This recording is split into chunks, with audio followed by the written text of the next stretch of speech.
Excellencies, Madam Executive Secretary, distinguished delegates, ladies and gentlemen, the meeting is now called to order. We shall now begin our deliberations under Agenda Item 10. The theme topic for the 23rd session of the Commission, Regional Cooperation for Sustainable Energy.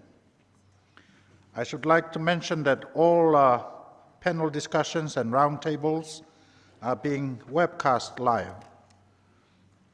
And I welcome those who are connected to us, to our work here virtually.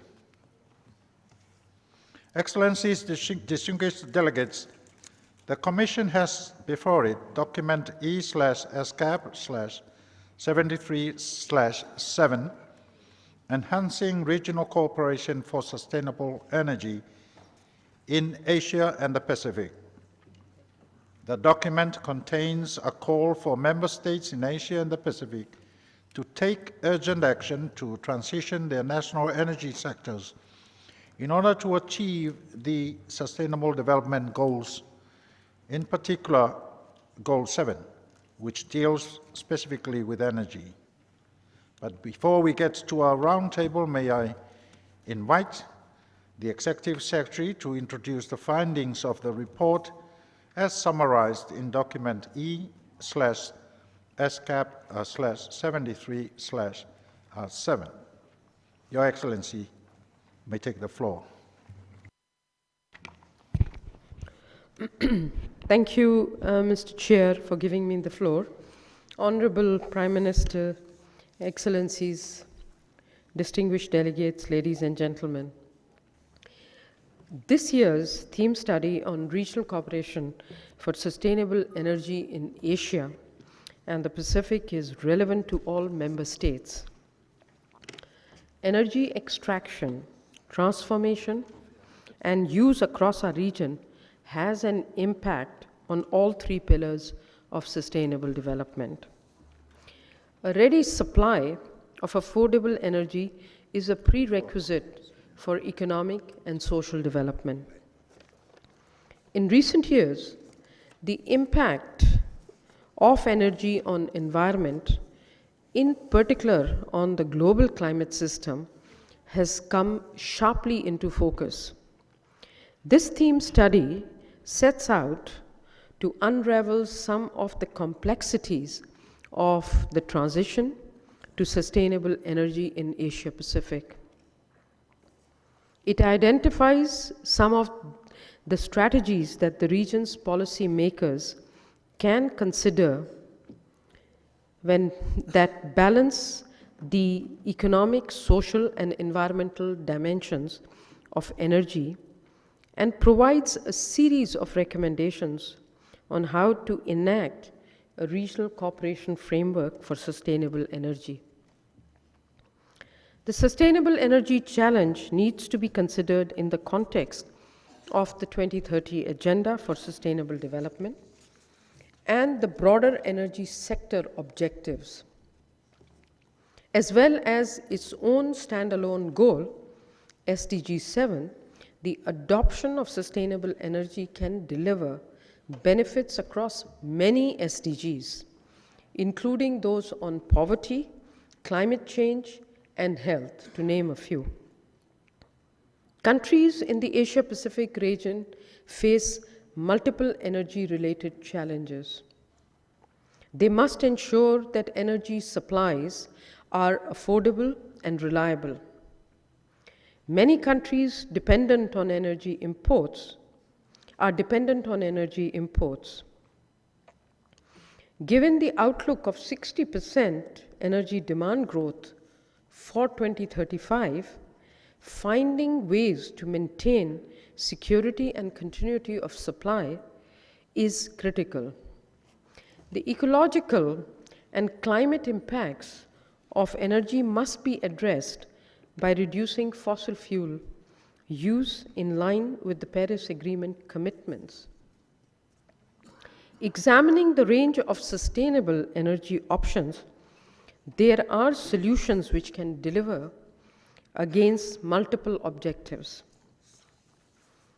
As we solve one prominent energy challenge, whether it is climate change, air pollution, or energy security, we can generate ancillary benefits that address both contemporary energy challenge that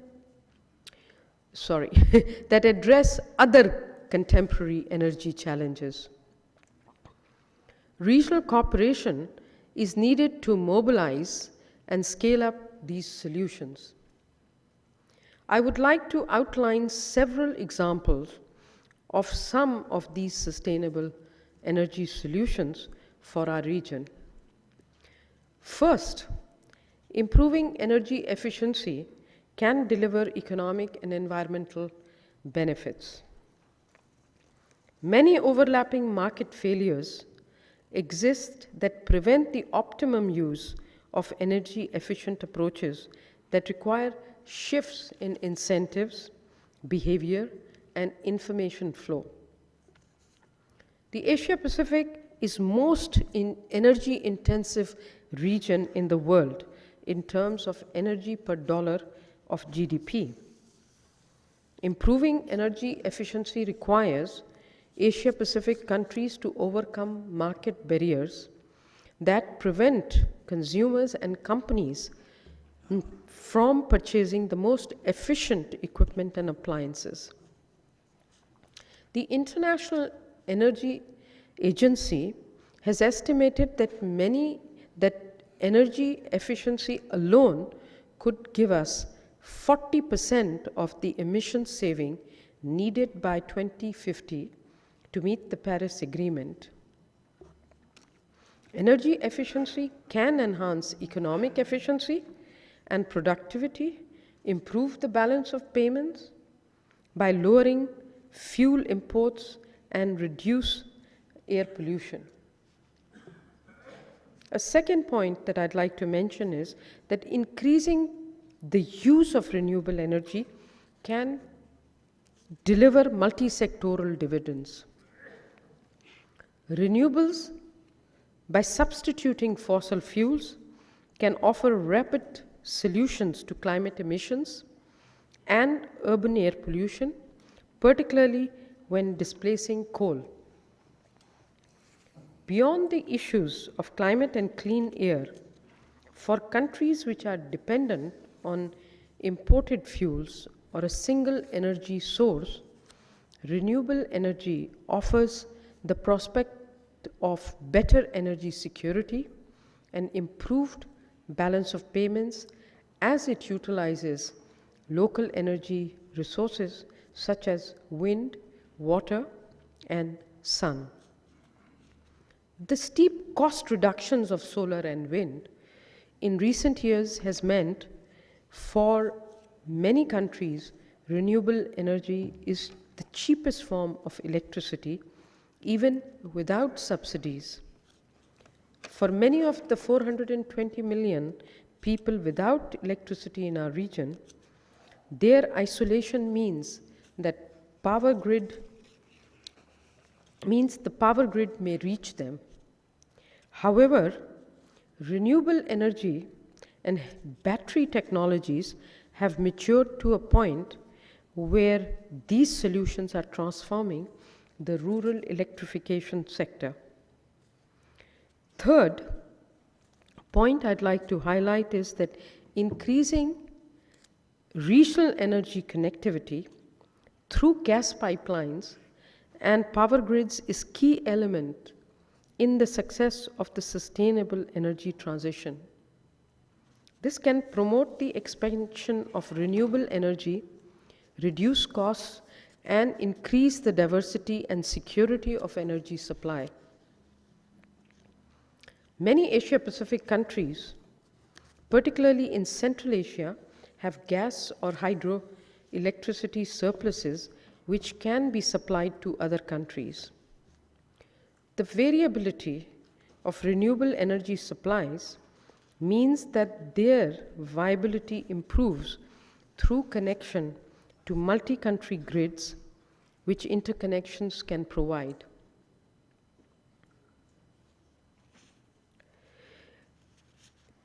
These energy links, as well as becoming conduits for low-carbon electricity, can also serve to connect national power grids into larger sub-regional and regional low-carbon power systems.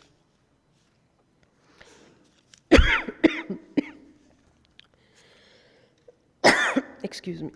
These examples reinforce the potential of sustainable energy to deliver results on multiple fronts and the need for more regional cooperation to facilitate this transition. As a first important step in this direction, ESCAP member states, as I have reported to you earlier, established an intergovernmental committee on energy.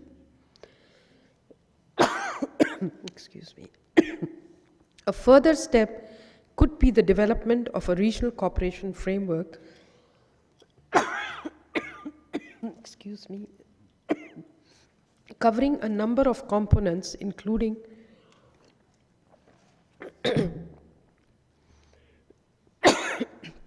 developing energy system transition scenarios,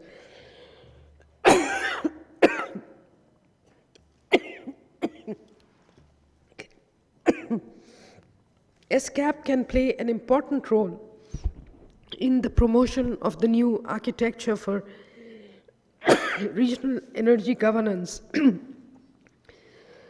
Its energy committee can be used to reach consensus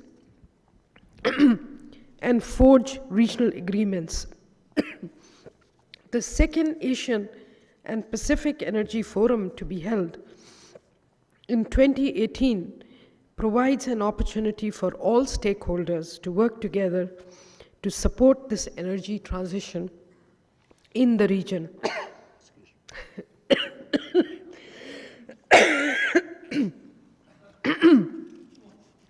An Asia-Pacific Energy Cooperation Framework could be developed to convey the long-term commitment of member governments, providing confidence for the private sector and institutional investors, and creates further momentum towards a sustainable energy future. It can help also reduce air pollution in this building. Thank you.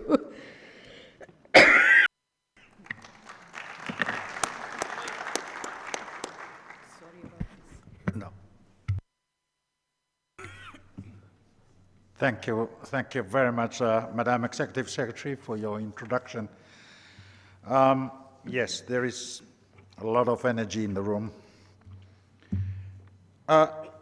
Excellencies, honorable heads of state, governments, honorable ministers, delegates. Now to the Ministerial Roundtable. The roundtable will be moderated by His Excellency Mr. Ajith P. Pereira, Deputy Minister of Power and Renewable Energy of Sri Lanka, and Chair of the first session of the Committee on Energy. May I now invite His Excellency to please introduce the topic and the panelists, and then to moderate the session. Thank you very much, Your Excellency.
Thank you very much, Mr. Chair. Excellencies, distinguished delegates, ladies and gentlemen,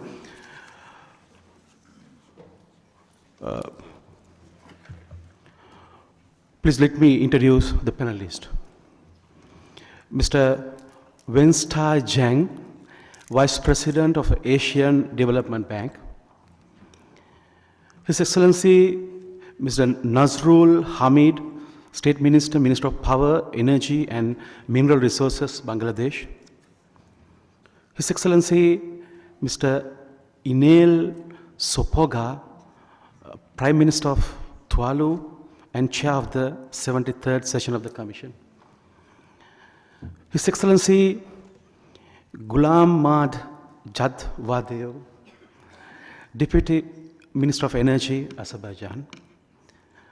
General Natipon Nok Chod, Advisor to the Minister and former Vice Minister of Energy, Thailand. Thank you very much for being here with us, and I look forward to your active participation on this panel. Thank you. And I would like to take a few minutes to briefly touch upon my observation on this theme study.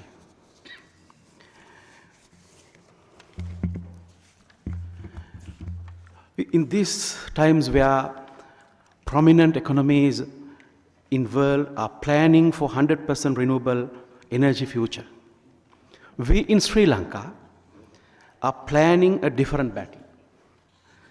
We have lived in 100% renewable energy power dream in not so distant past, but as late as 1990s. Our primary energy supply was dominated by biomass. We have now come to a situation where both biomass and petroleum dominates in equal proportions at 39% of the total primary energy supply. Coal accounts 10%, followed by 9% of hydropower and 3% of new renewable energy. The total amount of electricity generated during 2015 was 13,206 gigawatt hours, out of which 49% was from renewable energy. Definitely this is within the first 15 countries in the world. The NRE generation reached 11% in 2015, which successfully managed to meet the policy target of generating 10% of electricity from new renewable energy sources by 2015. The solar rooftops accounted for approximately 38.8 gigawatt hour by 2015 and is on steady growth ever since under the program Surya Bala Sangramya, the battle for solar energy. The Sri Lanka as a growing economy with clean energy credentials is in unique position to embrace a cleaner energy future without following the carbon intensive path trodden by the mature economies. Sri Lanka will strive to contribute towards the battle against climate change, irrespective of the negligible mark that is only 1 out of 2,000 of the global emissions. That's what we contribute. For a better tomorrow, for all Sri Lankan assured through the path of social market economy, as first declared in 2016 budget proposals, energy will be a key input. The making reliable and affordable energy available to all Sri Lankans at all times, in line with the Sustainable Development Goal 7.1 to ensure universal access to affordable, reliable, and modern energy services by 2030, will be a policy goal of Sri Lanka as well. In this regard, I am pleased to state that in 2016, we were able to connect more than 250,000 households who represent the poorest segment of the society to the national grid through a dynamic and aggressive program spearheaded by our ministry. As a result, at present, almost 100% households have access to reliable and 24-hour electricity in Sri Lanka. We were able to achieve this remarkable status through the engagement of commitment of the entire administrative and political structures of the country. Blessed with the virtually unlimited solar and wind resources and impressive biomass resources, we are well positioned to become a model developing nation. Sri Lanka is poised to become an energy-rich nation once again.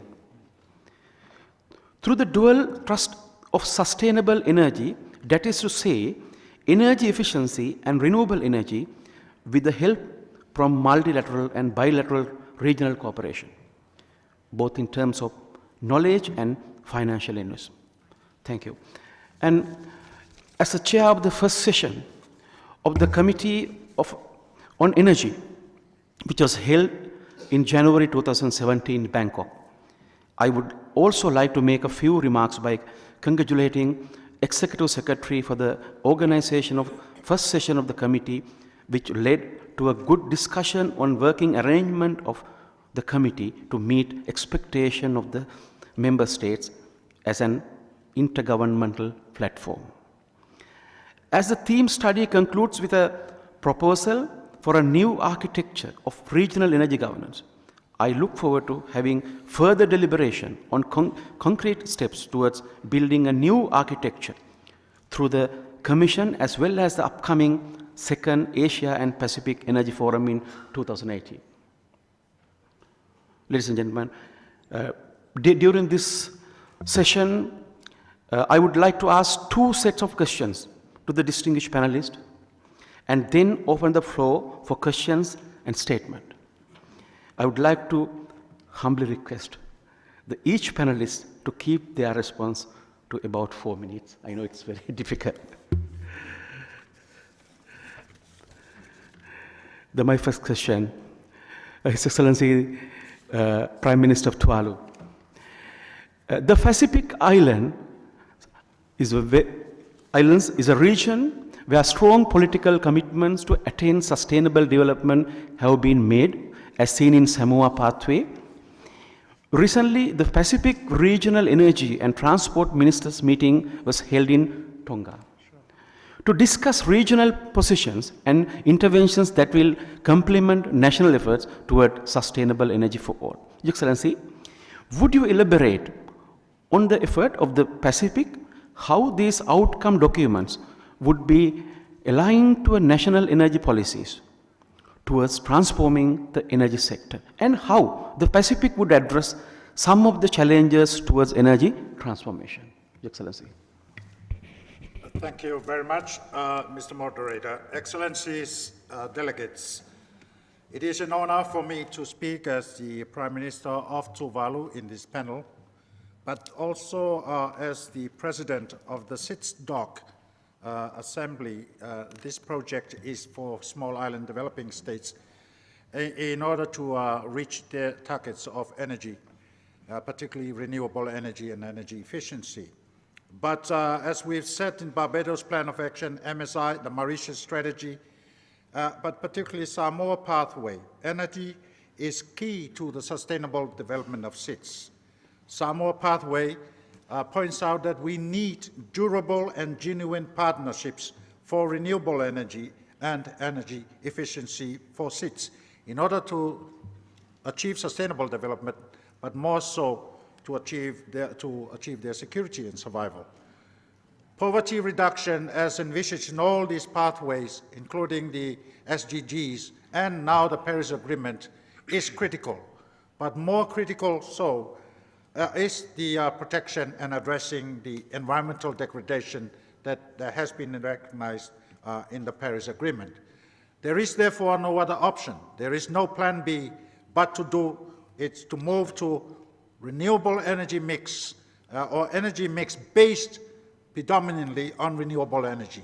Otherwise, we fail in our aims and options to achieve climate or to address climate change like the Paris Agreement. In the Pacific, all SITs are committed to reaching their targets, NDCs, and they are doing this through their national plans of energy and DCs to reach energy targets, particularly on renewable energy. But they need a lot of support, and that's why we are working with regional bodies, SPC, and so on, with bilateral partners, as well as through the UN processes to support us, SIDS in the Pacific, Caribbean, and elsewhere, here in this region, and African countries to reach that. We need that partnership in order to help us, particularly on capacity building, financial, institutional, and technological development on small island developing states. We are grateful that recently in Tonga, the ministers of energy and island countries committed a vision of reaching 100% renewable energy so that we can achieve our targets under the Paris Agreement. Paris Agreement delivers two critical messages. One is high ambition as high as possible, and the Pacific and other regions of SIDS are just doing that. But also the urgency of reaching those targets, because our survival and future livelihoods in the island is dependent on the world reaching the targets of Paris to no more than 1.5 degrees Celsius. We must continue to do that. And I want to stress again, we will never achieve our sustainable development goals unless we achieve the goals of climate change under the Paris Agreement. There are, as I was saying, there are no other plans. We only have one planet. And from here, Tuvalu and many other small island countries, we want to ask ESCAP, we amplify this voice, this song, as high as possible as we come to New York, but particularly to COP23 in Bonn. We give our strong support to Fiji as co-chair or president of COP23. But we must have actions. We must stop just talking on resolutions. We must move actions so that we reach the targets of Paris Agreement, because this is critical to ensuring survival and livelihoods of people on small island developing states. Thank you very much. I note that we are now out of time for me, but that's, thank you very much for supporting Tuvalu and many SIDS in our efforts on the ground to reach renewable energy targets as well. And for that, I would welcome any support from bilateral and multilateral partners for partnerships to help us in these regards. Thank you very much. Thank you, Excellency. My second question goes to Nazrul Hamid, the State Minister, Minister of Power, Energy and Mineral Resources, Bangladesh. Your Excellency, the government of Bangladesh has come up with innovative and practical solutions in the addressing widening access to energy services. Building on the practical approach, the government aspires to become a high-income country by 2041. What transformation does Bangladesh need to see the energy sector in order to attain this vision, supported by the economic growth needed in a socially and environmentally acceptable manner? And what is the pathway towards such transition? Your Excellency. Thank you, Moderator. Thank you, Chairman and Excellencies. You're very much correct, actually. We have come up with innovative and very practical situations over there, actually, solutions there.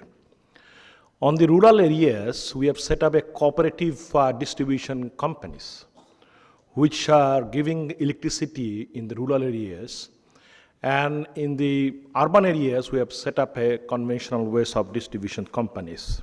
You see, Bangladesh, geographically, is 1/3 of the country of Thailand, but 160 million people over there, 700 rivers, mostly are wetland and agricultural land.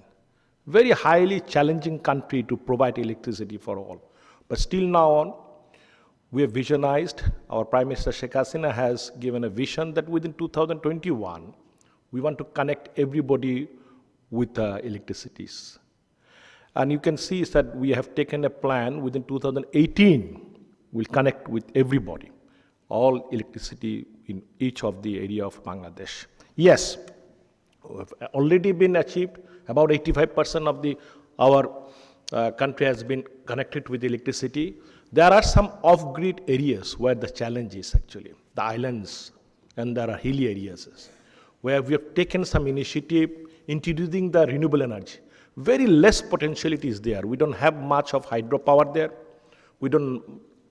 I already actually mentioned that we have a lot of wetlands to provide solar power. You need huge land actually. So set up 100 megawatt power, you need 300 acres of land.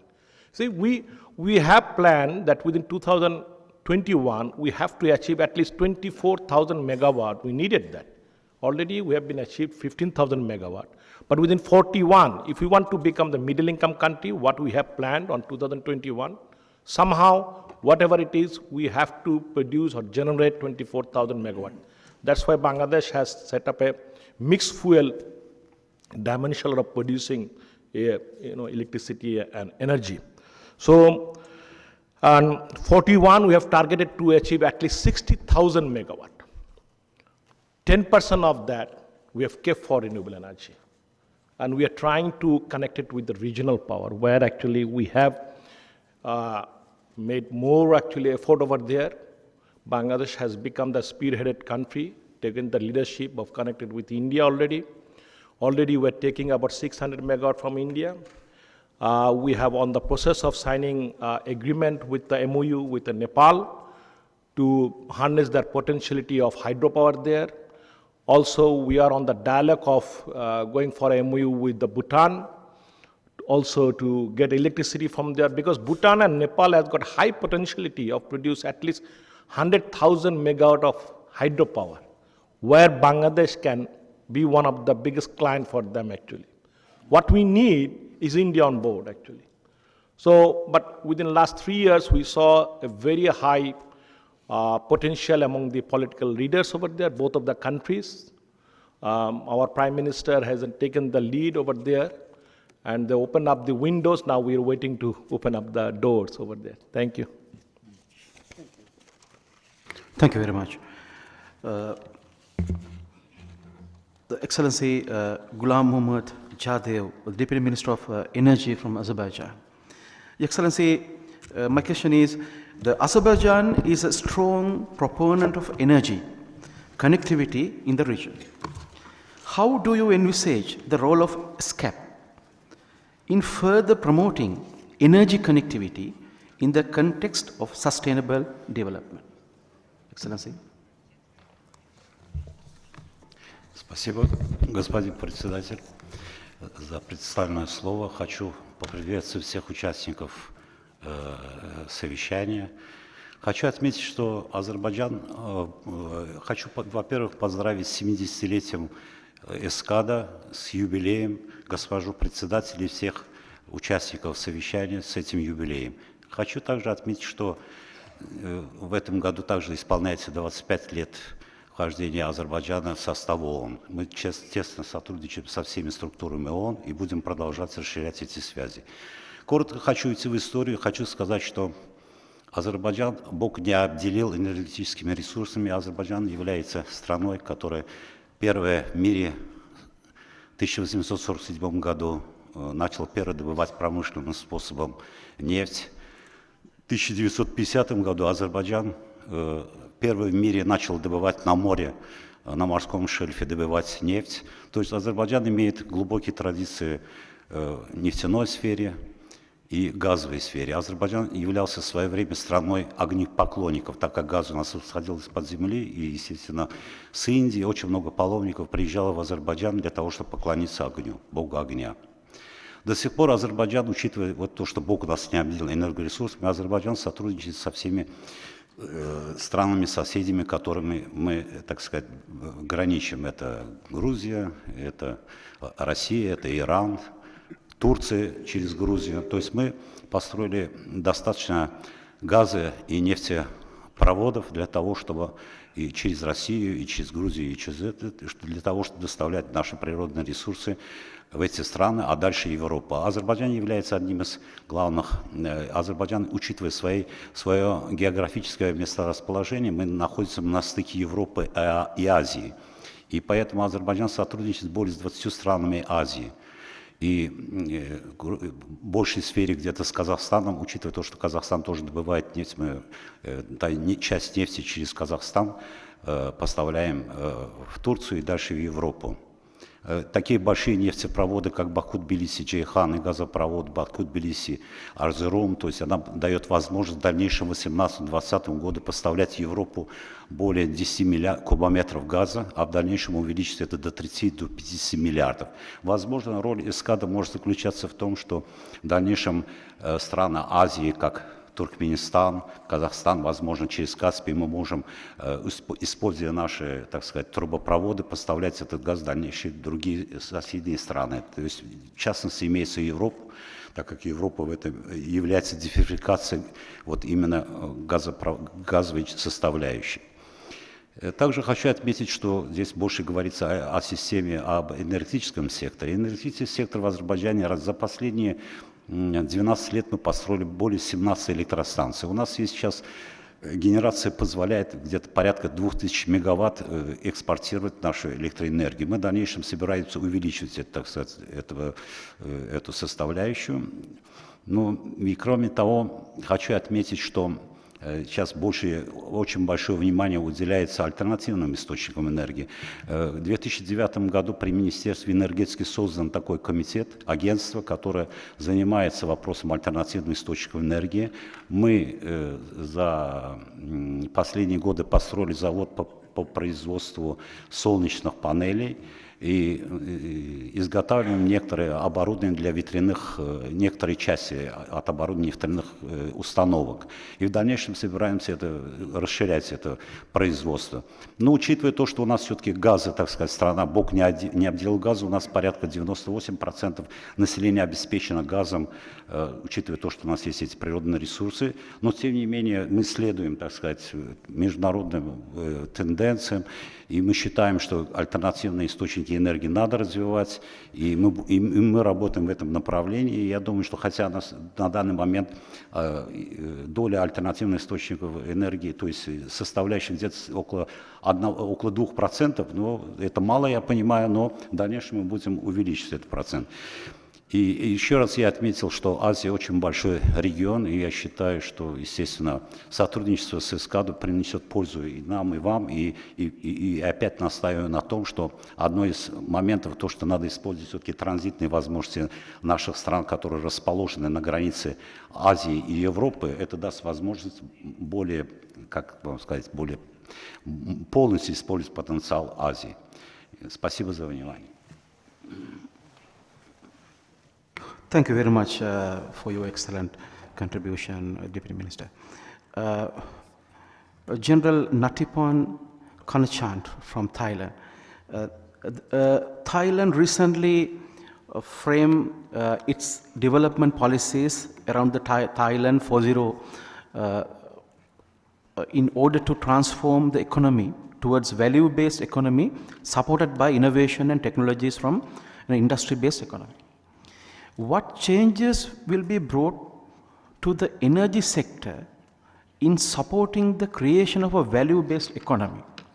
And what are the specific challenges in this transformation, and how will the government respond to these challenges? Thank you very much, Excellency Ajit. Thank you for the two questions. As the situation of the world economy and dropping of the oil prices, Thailand tried to seek opportunity to overcome the changes with transition to the sustainable future to our country, same as other countries. The Thai government has set the 20-year National Strategic Plan, as well as Thailand 4.0 policy to develop the country to the goals towards a value-based economy. Energy is one of the main focus to create value-based economy by enhancing its energy security and sustainability. We already issued Energy 4.0 in the alignment of Thailand 4.0, including Thai Integrated Energy Blueprint, or TIEB. The TIEB has set the goal in the period of 2015 to 2036, focusing on energy security, fair energy pricing, and eco-technology. The TIEB consists of 5 master plans. The first plan is Energy Efficiency Plan, or EEP. Target 30% reduction of energy intensity from today 4.5%. Second, Alternative Energy Development Plan, or AEDP. Set target for using 30% renewable energy from today 14.5%. The third one is Power Development Plan, or PDP, focus on energy security, economy, and ecology by promoting energy generation diversity, smart grid, smart city, electric vehicle, energy storage, and SPP hybrid firm. Next one is gas plan. We expect to maintain and prolong domestic gas production and enhance LNG infrastructure and terminal in the country. The last one is oil plan. We try to encourage the efficient use of fuel in transportation sector. And I think all of our plan is in line of the ASEAN and international organization goals. For the next question, promoting renewable energy is one of the government policies to enhance energy security and also increase the revenue for the well-being of citizens by solving environment problems, by selling agricultural waste to biomass power plants. Another government innovative project is promoting smart city, which focus on technological innovation development and energy efficiency boosting that is in the line of Thailand 4.0 economic model and Eastern Economic Corridor Initiative, or EEC, which is in the east of Thailand. The key aspect of the project includes smart energy, smart mobility, smart communication, smart development, smart economy, smart building, smart governance, and smart innovation. Furthermore, the Energy Ministry, the Energy Minister has organized a contest of smart city design. We expect that this contest will inspire any sectors to use and develop innovation and new technology for creating their city to be smart and to meet TIEB, or Thailand Integrated Energy Blueprint target. And we have around 70 million baht, or around $2 million US for the contest. Another big challenge is to transform non-firm renewable energy generation to be firm. We allocate more than 600 million baht, or around 20 million, for researching and developing energy storage to get more efficiency. It is very important to make it to be firm. And as we see that the world needs to see clean and green energy, but the cost of the products are very high. So we encourage renewable energy technology producing countries to produce renewable quality products at affordable price as well. Thank you very much. Thank you very much for excellent contribution. We have today Wang Si Chang, the Vice President of Asian Development Bank.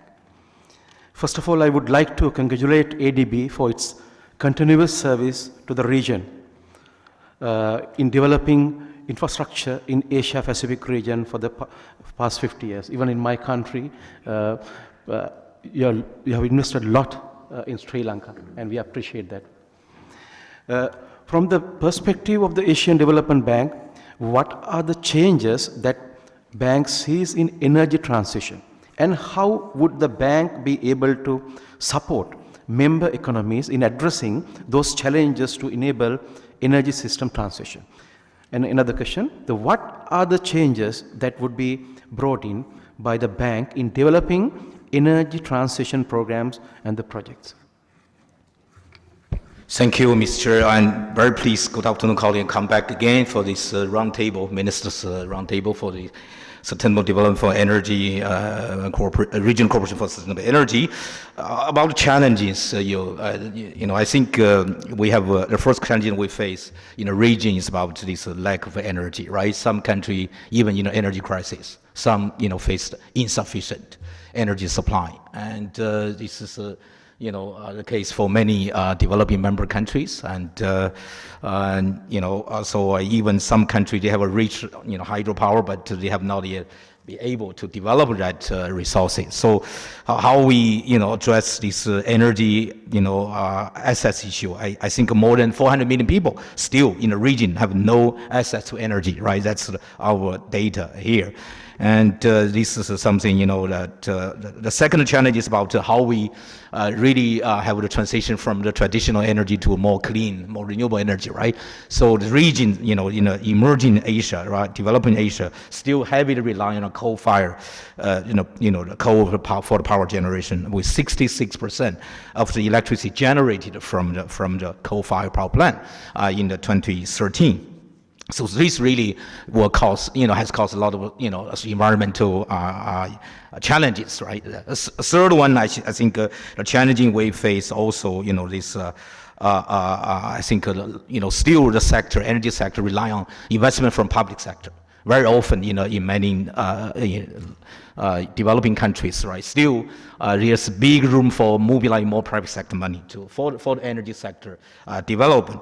So, and of course, particularly, we needed to see how we can get more PPP kind of project for the energy sector. And the fourth challenge, I should say that it's about the sustainability issue, and also affordability. Certainly, if you try to improve the access particularly to the poor people, you have to think how you can make sure they can also afford the price.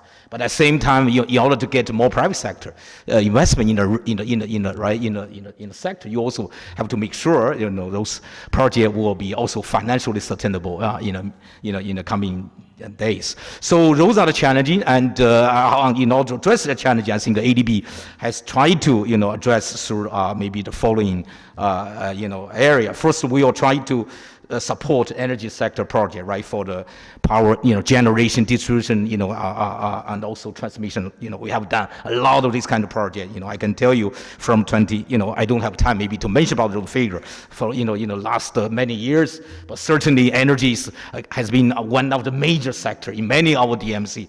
And particularly, we also, in the recent year, we try to do even more clean energy. We are currently at least to do $2 billion a year for clean energy, clean energy project. We are trying to do even more, from $2 to $3 billion. We are also trying to do more projects with support climate financing for the mitigation adaptation, right? So I think those are something I want. We also try to do this support, right? So those energy sustainability, environment sustainability project sectors. So I think those are the things first one. Secondly, we also support energy sector reform. This is the issue for many DMCs still, right? They needed to, right, to reform their regulatory, institutional, and framework, and they reform the tariff, and also they needed to capacity building. So we have done a lot in those areas. So we certainly should do more, and those areas. And another one we support is a regional program. I think we have been doing this for many countries in South Asia, Central Asia, and Southeast Asia. And you can know that we have support this gas. Sorry, I have no time, but just give me a few more seconds. We support this regional program like a TAPI, right, from the Turkmenistan, Afghanistan, and Pakistan, India gas pipeline, and also we support the TUTAP. We try to transfer the power from Central Asia to South Asia. That's also something we are trying to do. We support South Asia cross-border trading, power trading. So already my colleagues mentioned about this. economies, between China, between India and Bangladesh, among the Bhutan, Nepal, and Bangladesh and India. So a lot of initiative where we are supporting, right? The cross-border transmission. We also support this, Azerbaijan. The minister mentioned about this Shandong-Nice gas pipeline.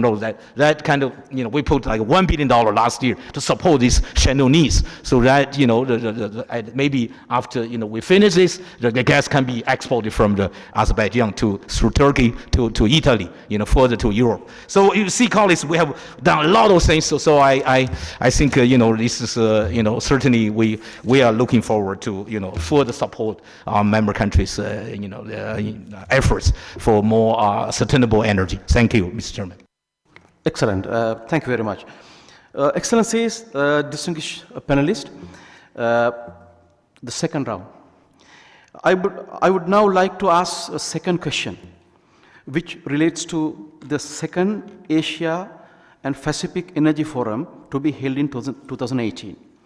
Keeping in mind the theme topic of this year, regional cooperation for sustainable energy, which focused on energy systems transition, please share your perspective and expectation for the second Asian and Pacific Energy Forum. In the interest of time, you have only 2 minutes.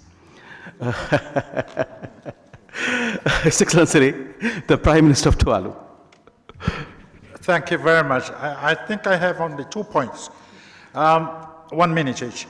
The first one is that we need leverage and also partnerships, as we have said many times, in order to leverage, but particularly to enhance the delivery of partnerships on the ground for concrete actions on renewable energy and energy efficiency.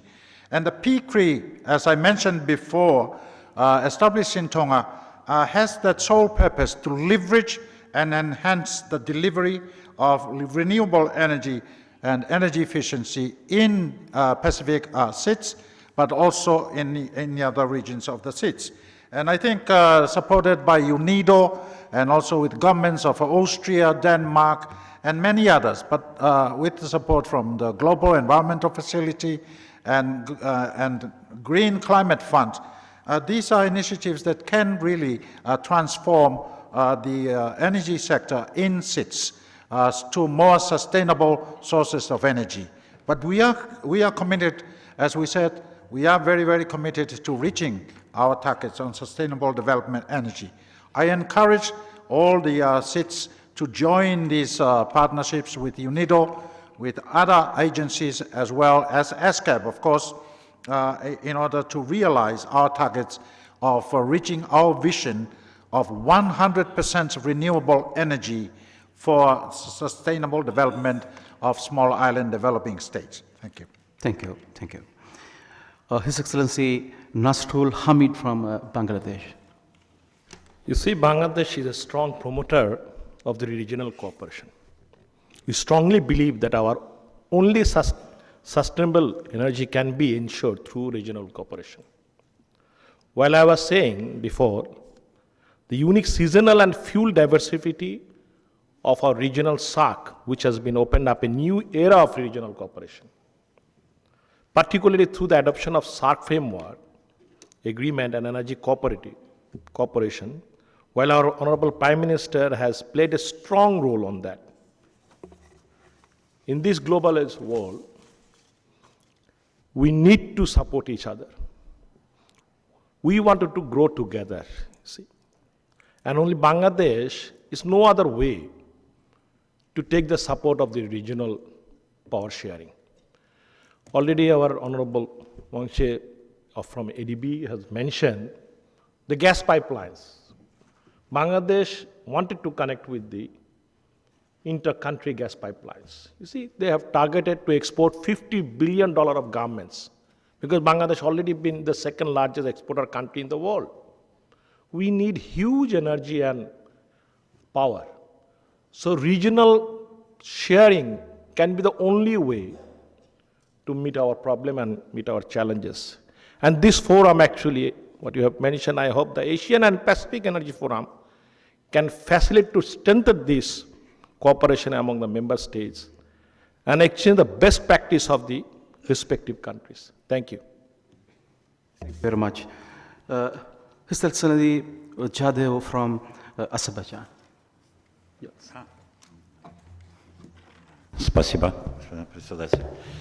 Я хотел поблагодарить, во-первых, Азиатский банк развития за то, что она предоставляет кредиты для строительства энергетических комплексов. Последние все 17 станций были построены с помощью Азиатского банка развития, который выделил кредиты Азербайджану.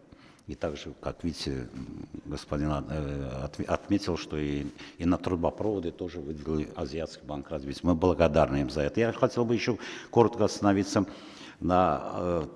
Есть такая организация Азиатско-Тихоокеанский учебный центр по информационно-коммуникационным технологиям, ПИКТ, который работает с Азербайджаном и оказывает содействие нашим предпринимателям, в основном женщинам, для того, чтобы они более, так сказать, продуктивно работали в этой сфере. Просто большая благодарность. Эта организация относится именно к ESCAP. Я думаю, что мы благодарны им за это. Коротко по вопросу, который задал господин председатель. У нас под председательством вице-премьера создан такой координационный центр по развитию Азербайджана по 30-й год. У нас порядка 11 дорожных карт по всем направлениям и в области энергетики. Составлены дорожные карты, где учтены дальнейшее наращивание мощности энергетического сектора и региональное сотрудничество тоже. И для того, чтобы не отнимать здесь время, я думаю, что лучше будет, если мы предоставим это в письменном виде, вам свои предложения на следующий форум, это будет более продуктивно. А так добавить что-то от себя, я честно считаю, что после того, как вчера очень обширно выступила госпожа секретарь по этому вопросу, целый час, я очень внимательно ее слушал, она очень обширно коснулась всех вопросов, и казалось, после нее добавить очень трудно что-то добавить. И хотел бы еще отметить, что все эти вопросы, которые здесь поднимаются, очень важны, и всех поддерживаем. Спасибо за внимание. Thank you very much for excellent contribution. General Natipon Kankokchak from Thailand. Thank you very much. I have a few seconds for these questions. This meeting we focus on mostly for the renewable energy. And for Thailand, the development of renewable energy for us go quite fast. Or maybe I can say that maybe too fast. Why too fast? Because the renewable energy, the cost is higher than the other energy, especially for the conventional power plant. For the renewable energy, the cost is higher. And at the same time, we also concerned about the proportion of the energy resources. So we like to see and think about how to put the right weight on the utilization of renewable in energy mix to drive the national energy security. This is I want to see, because some country in the world has a problem of this. So the cost is so high. The entrepreneurs maybe go out of the country to invest to other countries to have the low cost of the electricity, something like that. Thank you very much. Thank you very much. The Wensi Cheng, the Vice President of Asian Development, floor is yours. Thank you, Mr. Chairman. I think very briefly, I think for the next year's forum, I think we can focus on some of the big issues to managing this energy transition. I talk about we should try to scale up more deployment of clean energy for the region. But how can we do that? Maybe different country has been doing this with different way. So I think there's need for enhancing this exchange of best practice in the region, among the countries, and particularly we need to identify the policies technology, business, models, financial models, right, for developing clean energy. So I think that's something, we need to learn from each other. So I think this forum can focus on that. Secondly, I think I mentioned about the private sector, more private sector investment. This is also a big topic, Again, also, in order to really achieve this sustainable energy in the future, we do need to increase private sector's, the participation. But how can we do that? I mentioned about, many things in terms of regulatory, legal framework, and also how we try to build, that make the project really attractive, financially economically to the private sectors. How we develop this PPP modality, a kind of project.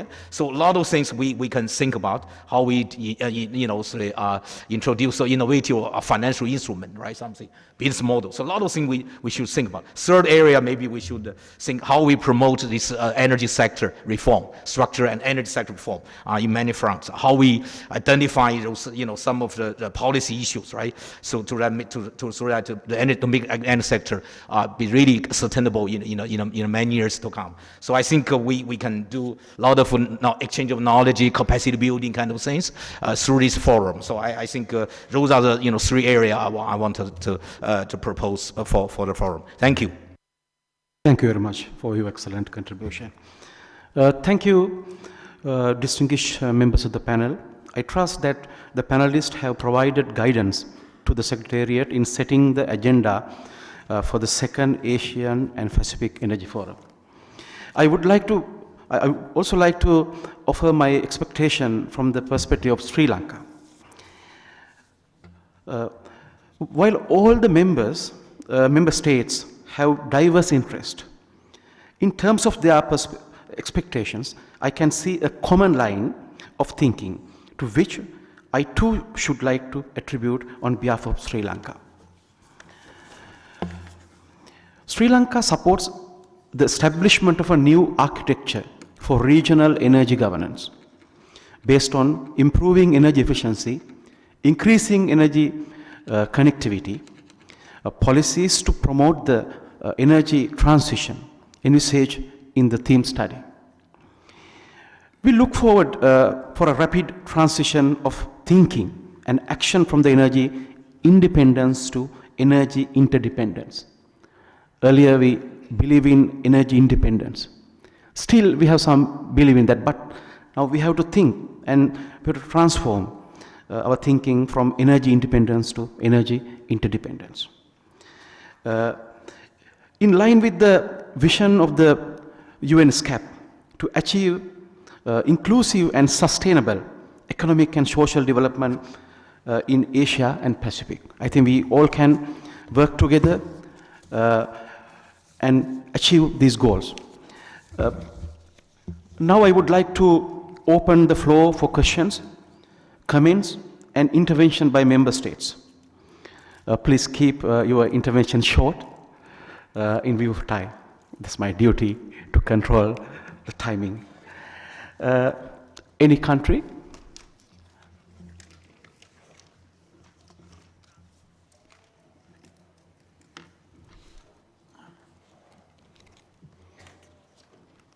Yes, China. I recognize China.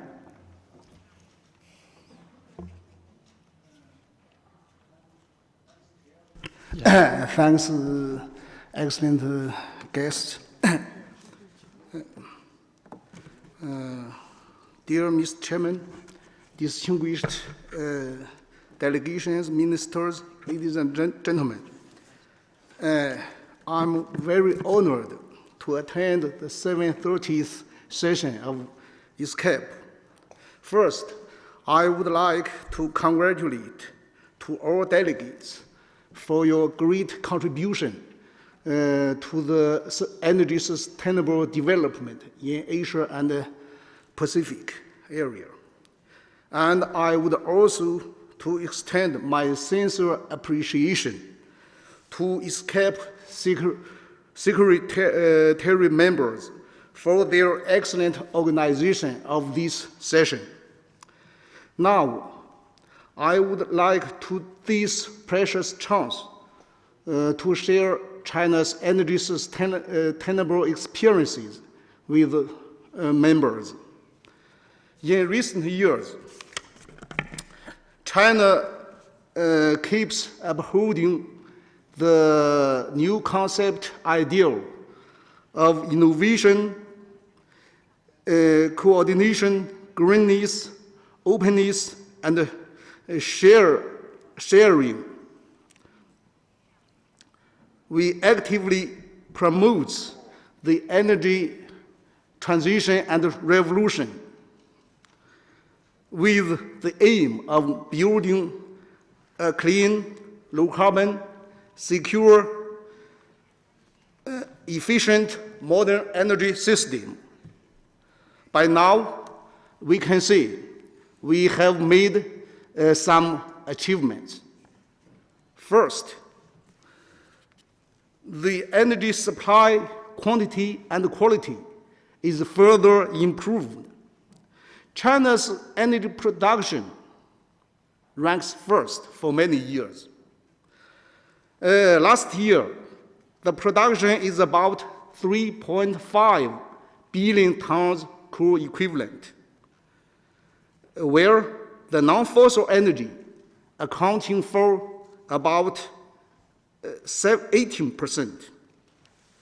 In the contrast, China's energy consumption is about 4.36 billion tons coal equivalent.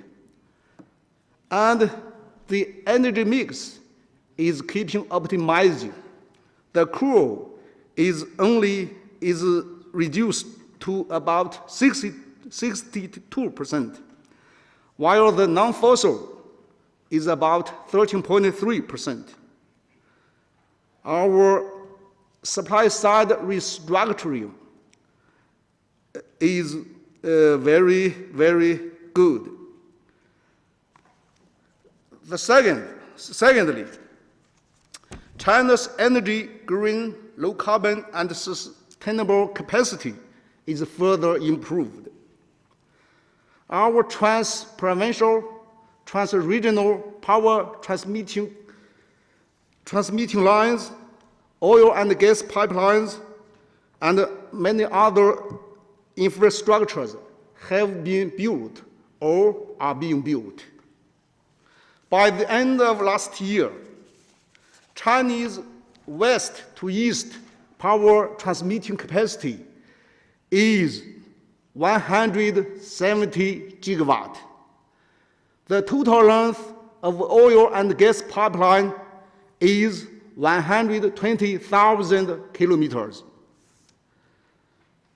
What's more importantly, China in the energy sustainable development, China keeps many world records.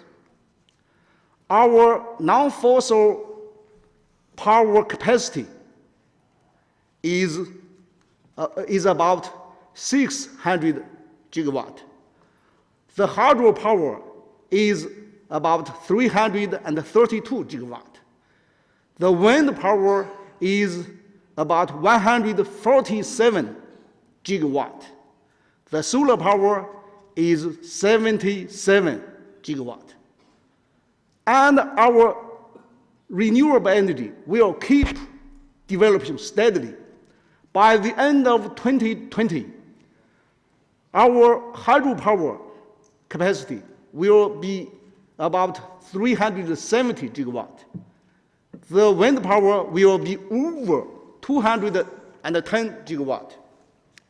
Thirdly, China's energy access and general service quality is further improved.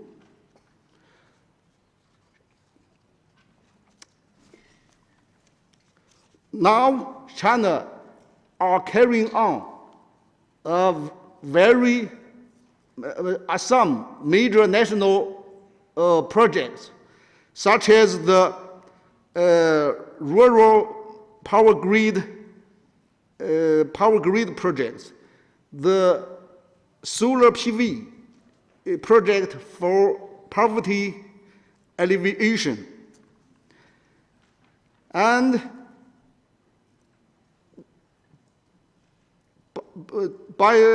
we will try to improve our energy infrastructures. Only last year, China's investment in the rural and urban power grids upgrading is over 100 billion yuan. Fourthly, the international cooperation level is further improved. China keeps to the principles of planning together, building together, benefiting together. We take the Belt and Road area as our cooperation focus. We are taking all-around practical cooperation to secure the energy supply for all the related countries. For example, in the power grid connectivity with our neighboring countries, we have realized grid connectivity with 7 countries. And the connectivity scale is 1.6 gigawatt.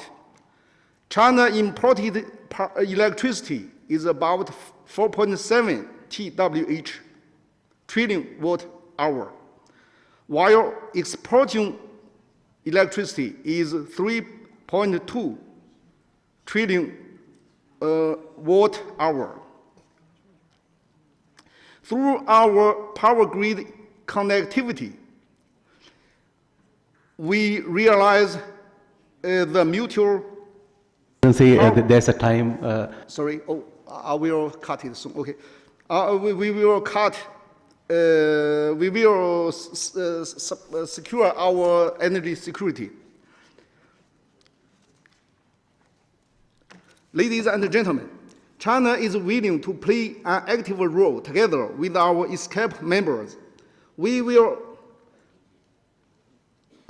keep up the Silk Road spirits of peaceful cooperation, openness and inclusiveness, learning from each other, mutual benefit, and win for all.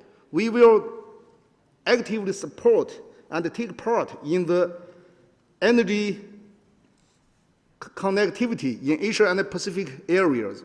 We sincerely hope to cooperate with all members closely to promote the energy sustainable development. We would like to contribute more to Asia and the Pacific energy security. Thanks a lot. Thank you very much. Any other contributions from member countries? Thank you very much. I thank our eminent panelists for having shared their valuable perspectives on energy system, transition and scope for the regional cooperation and sustainable energy. I also thank them for their perspectives towards the organization of the second Asian Pacific Energy Forum in 2018.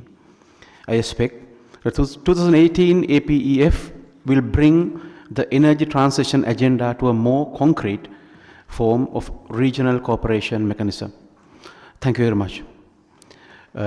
I now conclude the Ministerial Roundtable on the theme study, Regional Cooperation for Sustainable Energy. Mr. Chair, His Excellency Prime Minister, I return the floor back to you.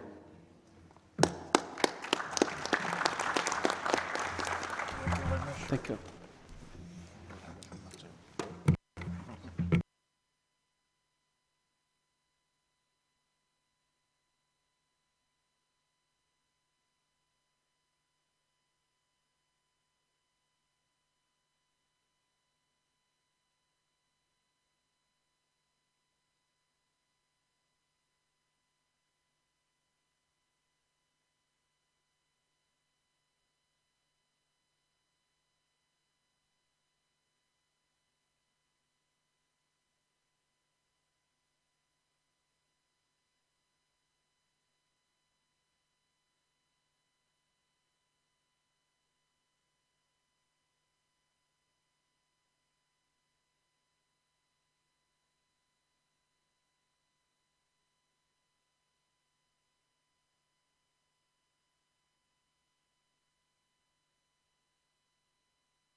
Excellencies, I would like to thank His Excellency Mr. Ajith Pereira for moderating our discussion, and also our panelists for very thought-provoking, insightful discussions.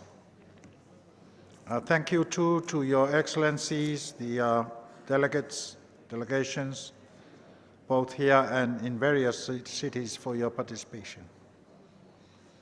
Excellencies, distinguished delegates, we have come to the conclusion of the deliberations on this agenda item.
All right, Excellencies, I think we are now coming to the agenda item 9A, country statements.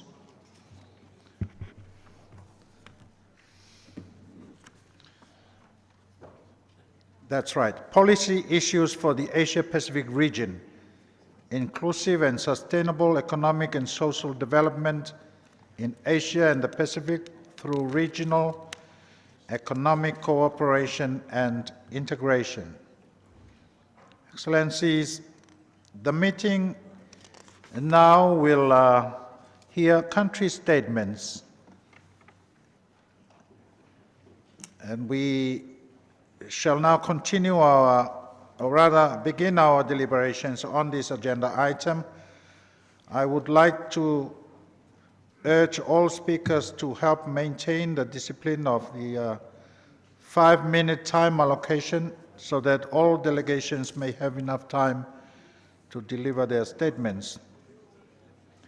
I would like to note that in case delegations have longer statements, they may deliver a summary, while the full text can be shared through the Commission website. As is customary, we give the floor first to the host country, Thailand. The first speaker on my list, therefore, is His Excellency Mr. Virasakti Futrakul, Deputy Minister of Foreign Affairs. Your Excellency, you have the floor. Your Excellency, you have the floor. Yes.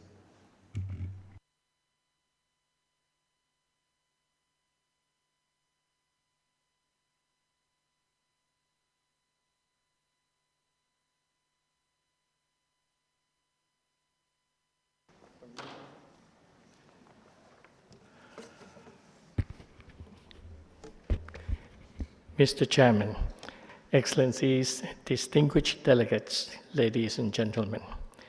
The 73rd Commission of ESCAP marks an auspicious time to commemorate 70 years of cooperation in economic and social development in Asia and the Pacific. My delegation is proud of our contributions that Thailand has made over the years, both as host country and as an active member in exchanging knowledge and experiences with other member states.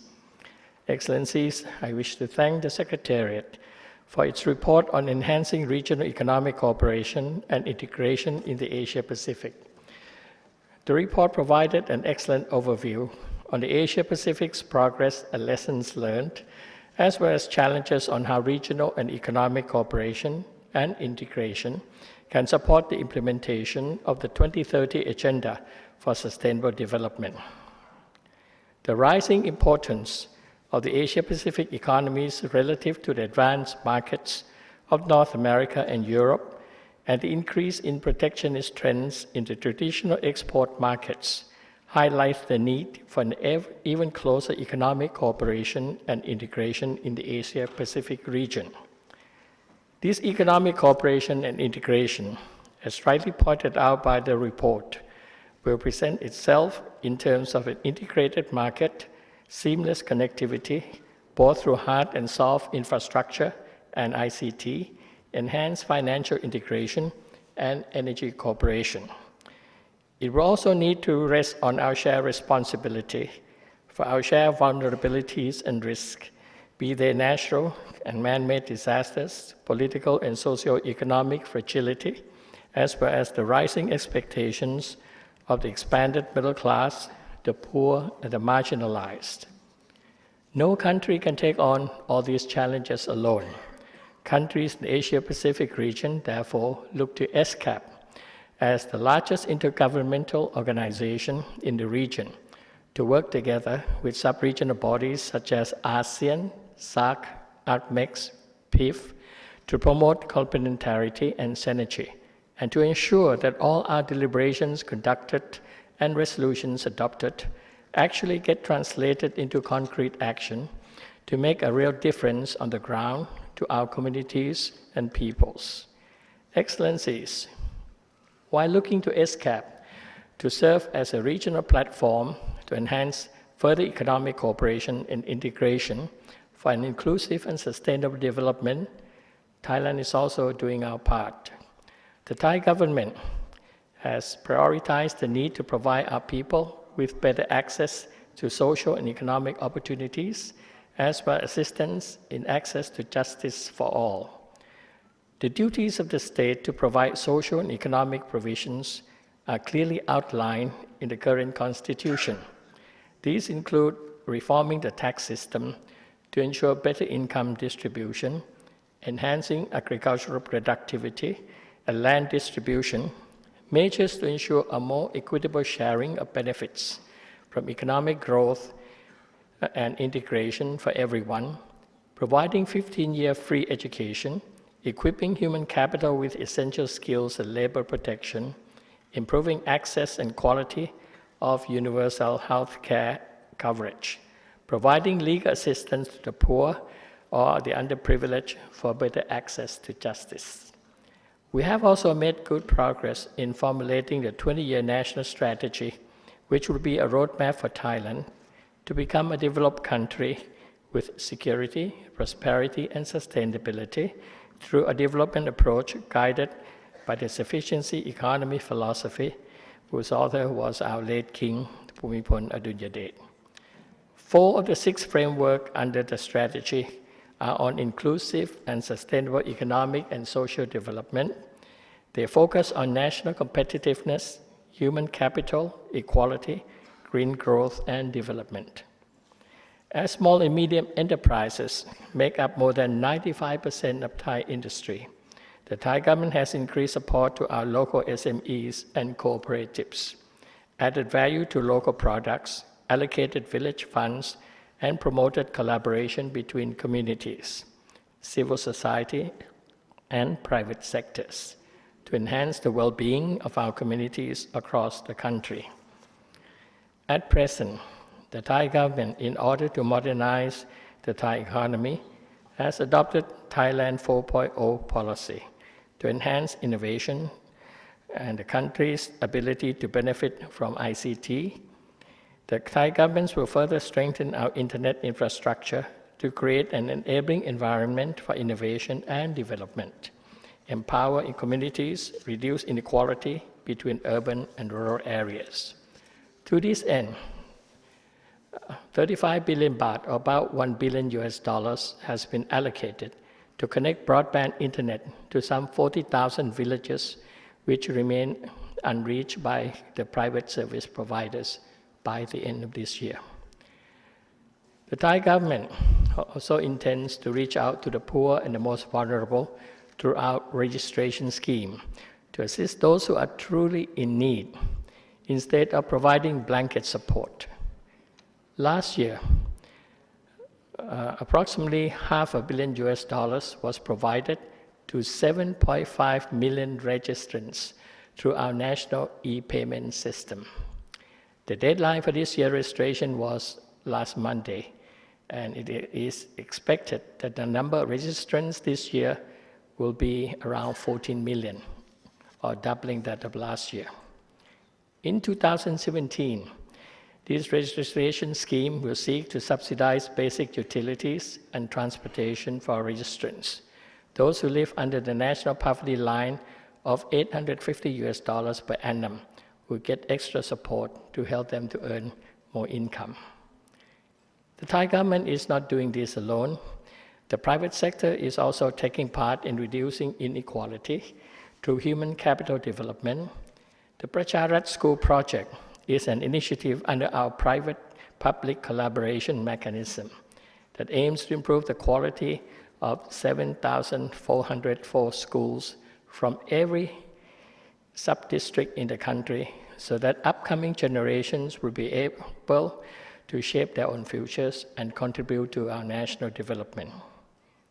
Another example of such mechanism is the Pracharat Rak Samakhi, or the Provincial Company Limited. In every province, a social enterprise supported by the private sector was established to provide advisory services to local communities. Some of their early successes include connecting and training local farmers to sell their produce directly to modern trades, and to promote value creation for traditional fabrics to expand market beyond the local areas. Excellencies, these development programs and initiatives are based on the Sufficiency Economy Philosophy, or SAP, a people-centered approach initiated by His Majesty the late King Bhumibol Adulyadej.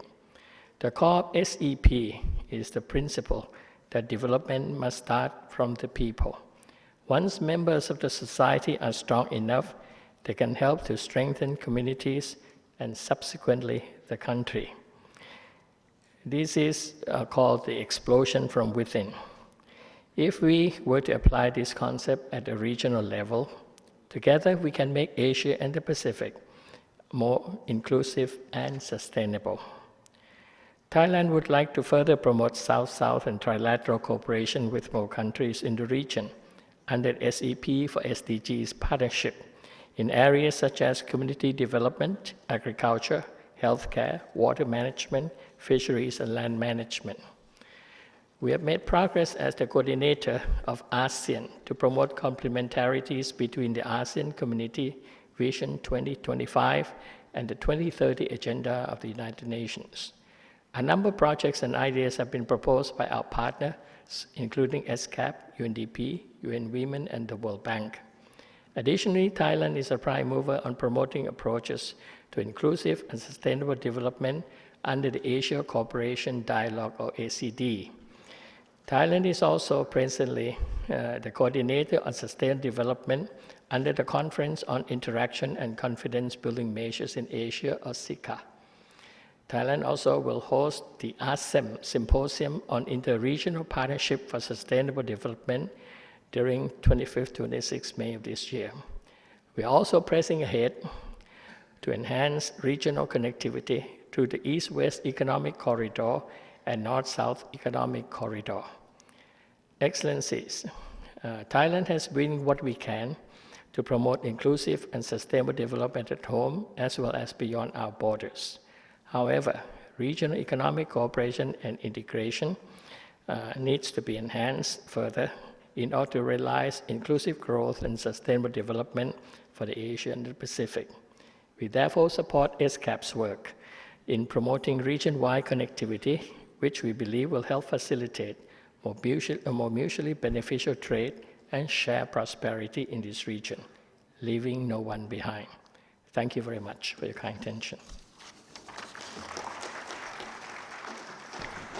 Thank you very much, Your Excellency, for your statement.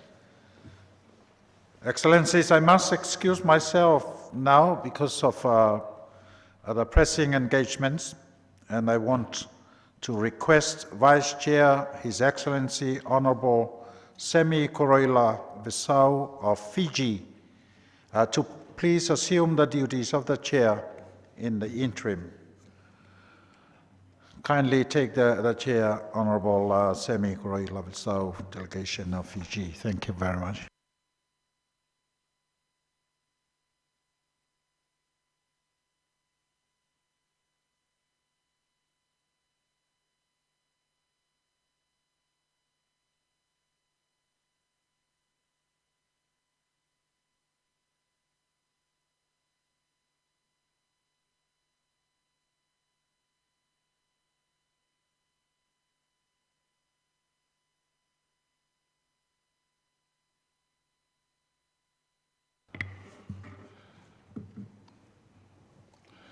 Excellencies, distinguished delegates, I would like to invite Her Excellency Ms. Hilda Hain of the Marshall Islands to take the floor.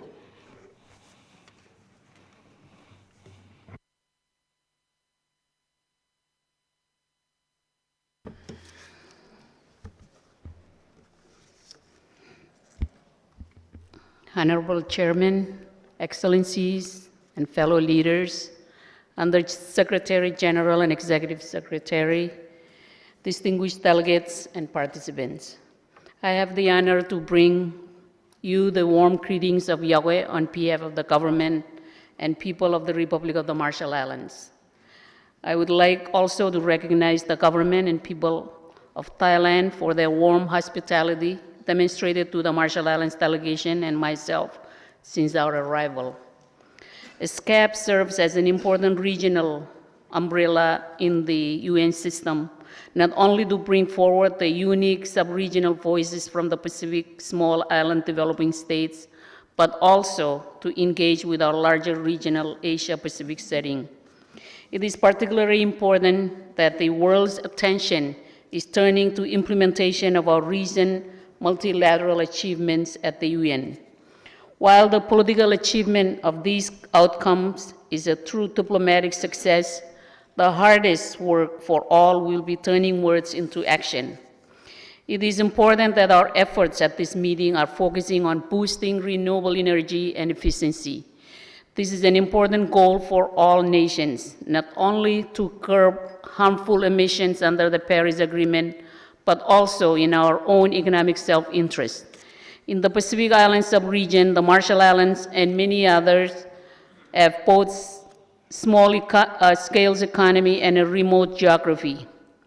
Long-term reliance on imported oil is a severe impairment to our economic growth and development, and many of our ambitious plans are already underway to reduce emissions, boost renewables, and tighten efficiency.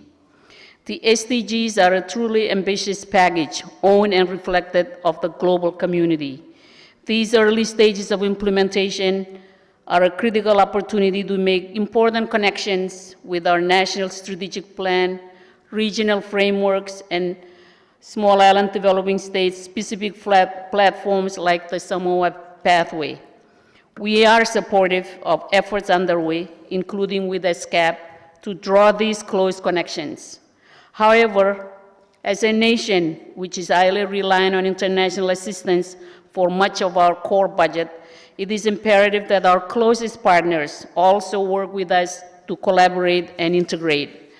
As a small island state, the SDGs are a unique opportunity to focus on long-range targets, to make connections within and across key sectors, and to link action with global progress.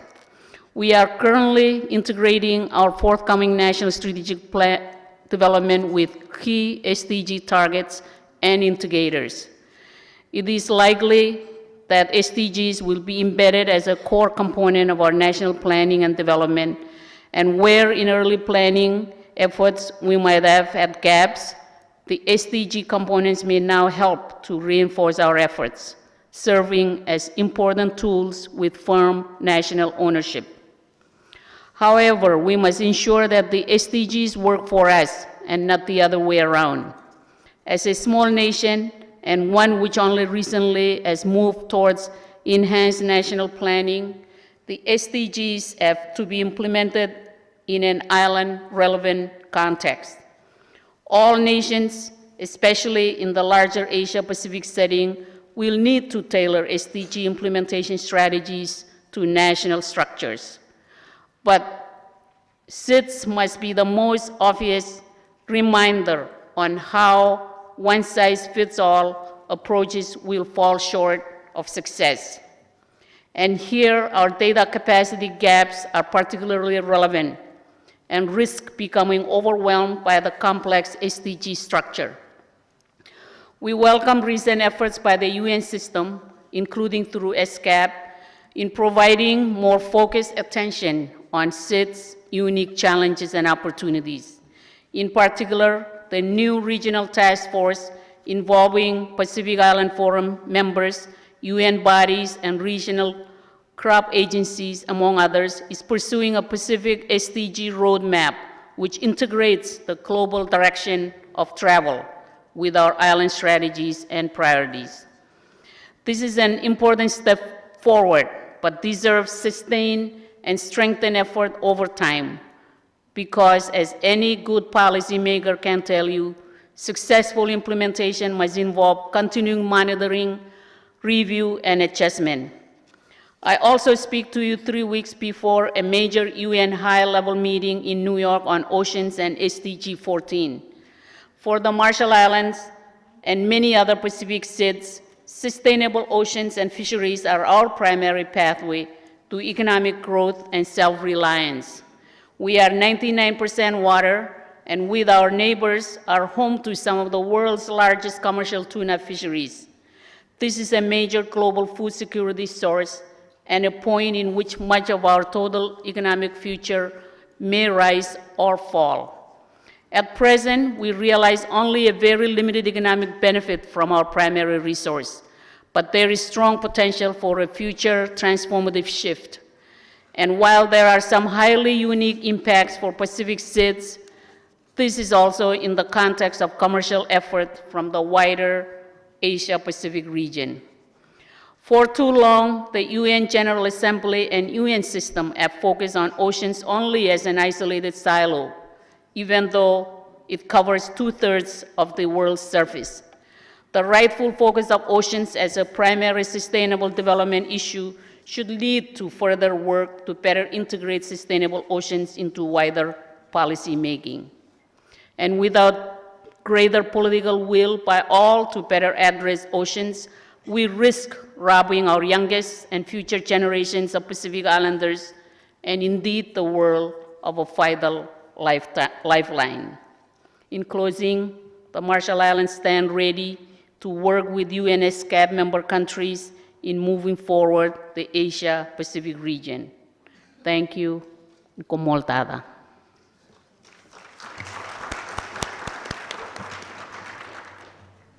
Thank you, Your Excellency, for your statement. The next speaker on my list is His Excellency Mr. Joe Natuman, Deputy Prime Minister and Minister of Trade, Commerce, Tourism and Industry of Vanuatu.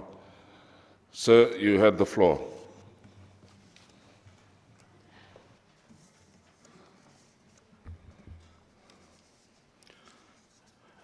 Thank you, Chair. Distinguished heads of governments, Honorable Ministers, Chair of the 73rd UN ESCAP session, Excellency the Under-Secretary General of the United Nations and the Executive Secretary of ESCAP, distinguished delegates, ladies and gentlemen. In view of time factor, Honorable Chair, I shall be trying to summarize my statement, so the full text will be circulated to delegates. May I convey to you all warmest greetings from the government and people of the Republic of Vanuatu, and also in doing so, may I also convey our sincere congratulations to you, distinguished Chair, and to Walu, a fellow islander, on your election as Chair of the 73rd session of ESCAP. At the outset, please allow me to express my profound gratitude for a very warm hospitality provided by the government of the Kingdom of Thailand for hosting this, the 73rd United Nations Economic and Social Commission for Asia and the Pacific, and for the ongoing support provided by the ESCAP Secretariat. Excellencies, ladies and gentlemen, it is with great pleasure and honor that I stand before this Commission session to share with you an update on Vanuatu's energy sector and its strategies to achieving the UN SDG 7 on affordable and clean energy. The Vanuatu government places high priority on the 2030 Agenda on Sustainable Development and has embarked on aligning its national priorities with this global vision to end poverty, fight inequalities and injustice, and tackle climate change by 2030. Like many small island states, the Republic of Vanuatu, although small in size, has embraced the UN SDGs, recognizing the importance of not only setting goals, but also developing actions and strategies to achieving the SDGs, in particular SDG 7 on affordable and use of clean energy. As such, we Pacific Island countries cannot emphasize enough that we are highly vulnerable to unregulated prices of fossil fuel simply because we lack the mineral resources and infrastructure to explore those energy options. In many ways, we are faced with similar circumstances in delivering affordable and reliable energy access to our rural and isolated communities. Excellencies, there is no shortcut, at least in our view, to the solution of having affordable and reliable energy for all in Vanuatu. Recognizing this gap, the government of Vanuatu embarked on its first ever National Energy Roadmap. The endorsement of National Energy Roadmap in 2013 marks a significant milestone in the development of the country's energy sector. As the momentum for energy as the catalyst for economic development grows, the government accords further recognition to this sector by establishing a fully fledged Ministry of Climate Change Adaptation, Meteorology and Geohazard, Energy, Environment and National Disaster Management. Since then, valuable progress has been made towards the National Energy Roadmap's policy objectives and national targets. I am pleased to inform that the last year, the Energy Department, through the newly established Ministry of Climate Change Adaptation, was the first to align its roadmap with the objectives of the Vanuatu 2030, or more commonly known as the government's National Sustainable Development Plan.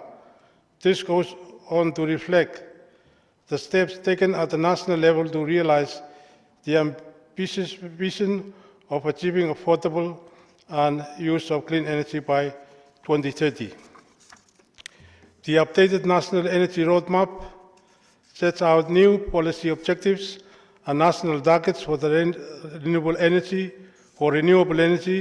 energy efficiency, and green growth, supporting major productive sectors such as tourism, agriculture, and fisheries. The National Energy Roadmap also has the implementation plan where major projects can be developed and committed according to the nation's priorities. Take, for instance, in 2016, the Vanuatu government launched the Rural Electrification Project, Phase 1, with the aim to extend access to rural and remote off-grid areas. Several renewable energy generation projects have been implemented, including the United Arab Emirates-funded grid-connected solar farm project to our National Parliament complex and the Ministry of Climate Change complex. This includes also the launching of the European Union-funded micro biofuel rural electrification project, which was launched early this year, just to name a few. In 2014, more than 30% gross domestic electricity consumption came from the use of the renewable energy. For energy generation, Vanuatu's energy mix includes biofuel power generation, wind power, hydropower, grid-connected PV solar. In 2016, Vanuatu increased its installed renewable energy capacity by 1.8 megawatts contributed from the grid-connected PV, solar, and wind power. Honorable Chair, these developments reflect the combined impact of initiatives led by the government, as well as small and medium energy companies, development partners, and many other sector stakeholders. The National Energy Roadmap also triggered an upgrade on the energy unit, which has significantly enhanced the government's capacity to develop, implement, and monitor initiatives that can deliver additional results. I am pleased to inform that since the implementation of the first edition of the National Energy Roadmap, there are now many more households that have access to electricity in and near concession areas for urban areas, while rural areas, several initiatives are now in place and more renewable energy capacity have been installed. This, I believe, is the current development status of Vanuatu in achieving SDG 7. Distinguished delegates, since the National Energy Roadmap was launched in 2013, Vanuatu's economy and energy sector has continued to develop. Vanuatu is ranked among some of the world's most natural and man-made disaster-prone countries. And frequency and the intensity of such external events, for example, tropical cyclones, volcanic activities, and earthquakes, including tsunami, sea level rise, have shaped how energy sector policies and priorities are conceived. Just this year, in April, and this month, May, Vanuatu experienced two tropical cyclones Cook, Category 2, and Tropical Cyclone Tona, Category 5, occurring outside the normal cyclone season. These are the reality of the climate change challenge affecting Vanuatu and other Pacific Island countries at an alarming rate. For this reason, Honorable Chair, as you know, we in the Pacific have continued to advocate for the use of clean energy in order to safeguard our planet and ensure our own survival.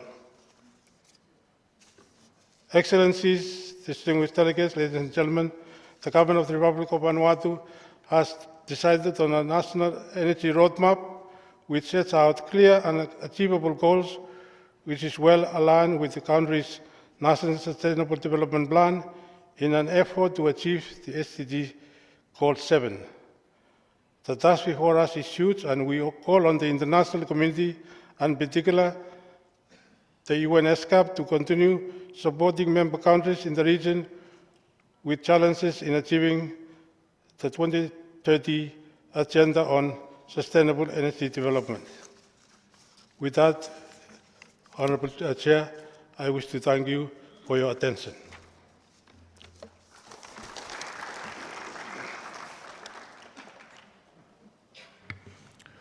Thank you, Your Excellency, for your statement. The next speaker on my list is His Excellency Mr. Tialabea Dionisio Hunt, Minister of Revenue of Samoa. Your Excellency, you have the floor.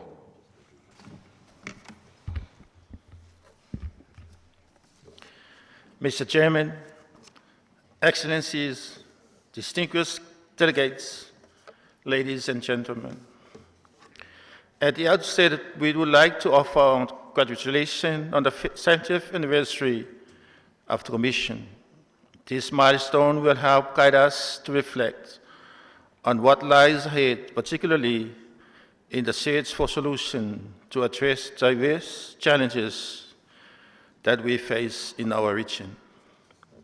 Let me also extend our sincere appreciation to the Royal Government of the Kingdom of Thailand for hosting the 73rd Commission session and for the hospitalities extended to my delegation.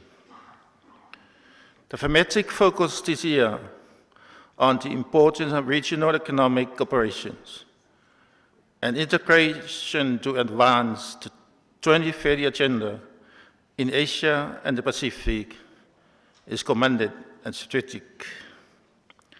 Samoa underscores the importance of the 2030 agenda for sustainable development and adoption of the Asia-Pacific Regional Roadmap for its implementation, with its focus on the practical means of implementation as a timely development.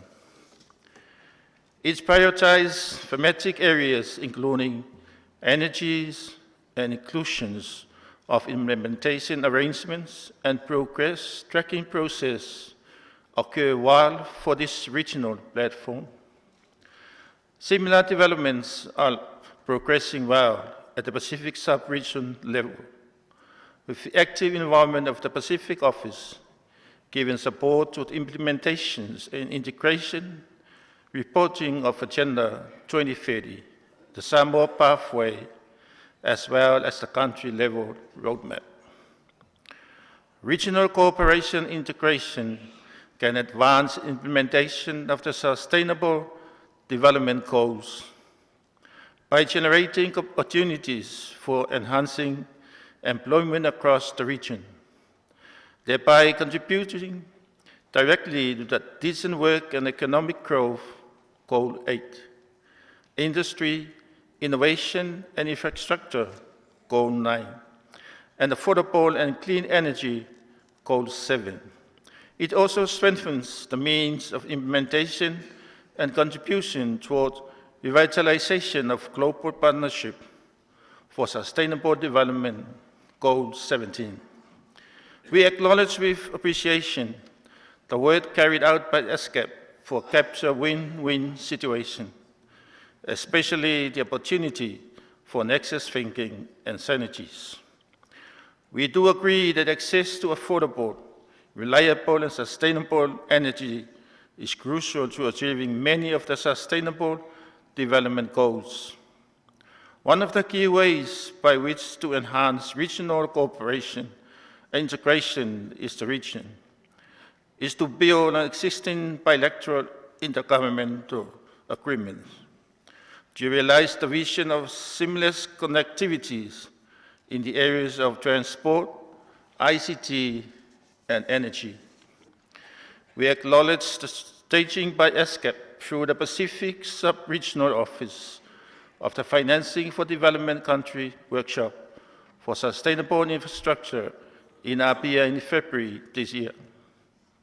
Samoa is also consolidating efforts to bridge the digital divide through the laying of its submarine cable by the end of 2017, and cooperating with other similar cable projects within the Southwest Pacific. Samoa is almost 100% electrified. It is actively pursuing an ambitious goal of 100% renewable by 2020. And there have been concerted efforts to increase energy efficiency. The ambitious is the target set, reflects the aims to reduce the dependence on imported fossil fuel. We acknowledge with appreciation the coordinated energy partnership that have emerged in the Pacific sub-region as a result of close cooperation with our development partners, together with the active participation of the private sector. As a result of healthy competitions, we are now enjoying reduced tariffs. Samoa appreciated the support provided by Kazakhstan and others in the facilitating the presence of small distant island nations and the Commission and other regional meetings. It requests that a favorable consideration be given to the Pacific Trust Fund of the Secretariat that enable this enhancement of our voice, as agreed on the Samoa pathway. Similarly, we also note the significant support by ESCAP to facilitating the sub-regional preparatory meeting for UN Ocean Conference in June. Finally, I take this opportunity to express our sincere appreciation to the Executive Secretary, Dr. Shakshma Akhtar, and the Secretariat for all the services to further reduce poverty and deliver inclusive, sustainable development in our region. I thank you for your attention.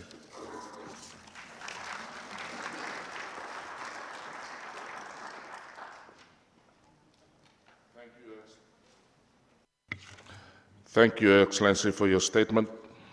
The next speaker on my list is His Excellency Mr. Chone Usamate, Minister of Employment, Productivity and Industrial Relations of Fiji.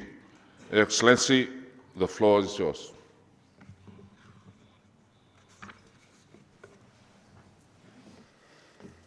I thank you, Acting Chair, for giving me the floor, and congratulations and thank you for stepping in for the Chair this afternoon.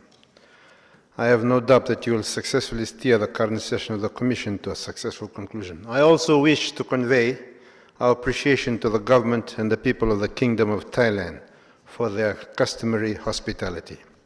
For Fiji, ESCAP is critical as it supports us in addressing our development challenges. And for all our many challenges, we continue to look forward to constructive engagements in addressing issues like climate change, disaster risk reduction, ocean and seas, and energy connectivity. Last year, Fiji's Prime Minister stated at this forum that we have all committed ourselves to the 2030 SDG agenda. We have made bold commitments to the Addis Ababa Action Agenda on Financing for Development. We have embraced the Sendai Framework for Disaster Risk Reduction, and most importantly, forged the historic Paris Agreement at COP21. Our urgent challenge now is to implement these global initiatives in a collaborative and concerted manner. And as the most representative and inclusive body in Asia-Pacific, I urge ESCAP to continue to play a very strong leadership and facilitative role to effectively support member states in these endeavors. Fiji has prioritized the Paris Agreement as the key pillar of its global advocacy. This will be amplified when our Prime Minister presides over COP23. We became the first country in the world to formally approve the Paris Agreement, and accordingly, we were the first to submit our instruments of ratification. Although our carbon footprint is negligible, we want to be clear that addressing climate change is the urgent and critical priority. Climate change represents the most clear and present danger to our efforts to successfully implement the 2030 Agenda for Sustainable Development. We as a region must urgently accelerate our efforts to address this pressing issue. We consider ESCAP as a key platform which should continue to play a significant role in facilitating engagements at the regional level. In particular, we want ESCAP to assist member states, in particular the Pacific States, to access avenues of funding for climate adaptation. On a related issue, Fiji was recently threatened with another Category 5 cyclone. This would have seriously undermined our recovery efforts towards Tropical Cyclone Winston and all our ongoing work to build back better. The harmful effects of climate change continue to change the weather patterns and have in fact increased our vulnerability to natural disasters. While we are implementing mitigation and adaptation strategies, we also acknowledge that there is a greater need for regional cooperation to effectively address disaster risk reduction in an integrated manner with climate change adaptation initiatives. Countries vulnerable to natural disasters, in particular the Pacific Seas, must continue to access and benefit from mechanisms that will help reduce the worst impacts of these disasters. With its strong disaster risk reduction program and with the support of member states, ESCAP must continue to respond to the needs of vulnerable communities like Fiji. Mr. Chairman, natural resources in marine and coastal areas are of crucial economic importance to us in the Pacific. We must sustain the livelihoods of our coastal communities today and also for future generations. The Pacific region is 98% ocean, and this ocean is under threat from pollution, from rising ocean temperatures as a result of climate change, and this stands to significantly alter the marine environment and reduce ocean primary productivity due to coral bleaching and ocean acidification. Because the ocean defines our very existence, we strongly welcome the inclusion of SDG 14, Life Below Water, in the 2030 Agenda. The successful implementation of strategies in this agenda should significantly contribute to the conservation and sustainable use of the oceans, seas, and marine resources.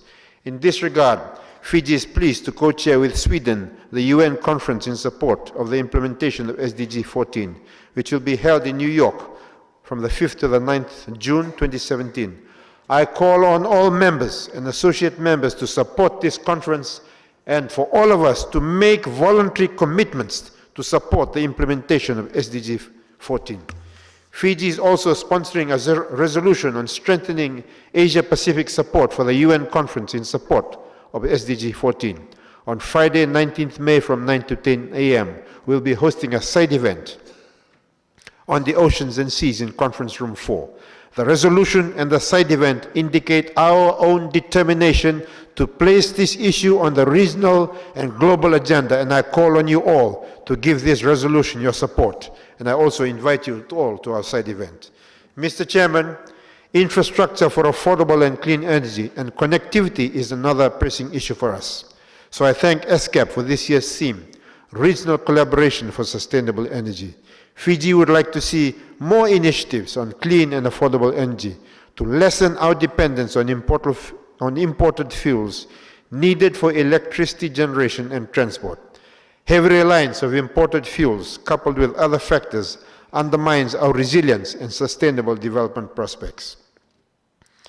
Despite the varied challenges confronting us, Fiji is on an economic growth trajectory that has been unprecedented in Fiji's history.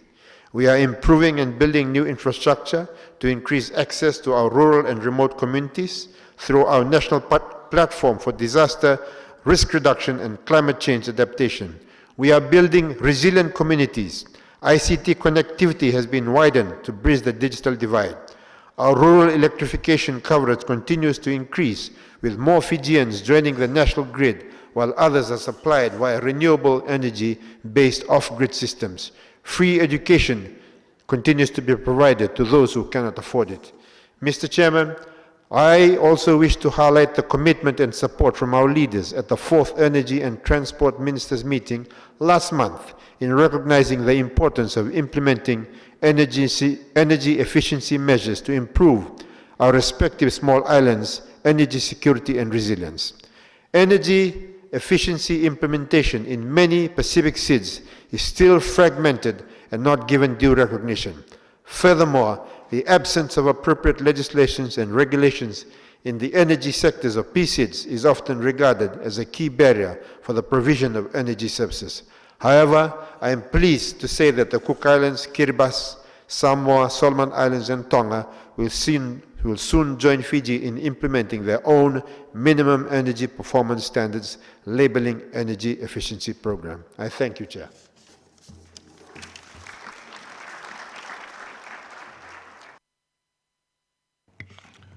Thank you, Excellency, for your statement. The next speaker on my list is His Excellency Salum Shea, Komaisit of Lao PDR.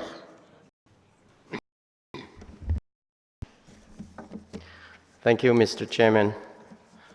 Mr. Chairman, distinguished delegates, ladies and gentlemen, at the outset, on behalf of my delegation, I would like to congratulate you on your elections as chair of the 73rd session of UN ESCAP. I would also like to extend my sincere thanks to ESCAP and the government of Thailand for the hospitality and excellent organizations for this session. Mr. Chairman, as we all are aware that the Asia-Pacific region is at a turning point in its energy transition. The energy solutions that have fueled growth in the region over the past few decades are no longer compatible with the sustainable development aspirations of our nation and the need of our people. In transitioning to a new era of sustainable energy, policymakers across the regions are facing complex yet crucial decisions. Solutions do exist, but only through strengthening regional cooperation and integration, the Asia and the Pacific will be able to ensure transition to sustainable development in a timely manner and meet the ambitious 2030 agenda for sustainable development. Like other parts of the world, countries in the region have committed themselves to moving towards a more diverse and low-carbon energy mix through the 2030 agenda and Paris Agreement on climate change. However, fossil fuel still remain a major part of the regional energy mix, accounting for 3/4 of electricity generation.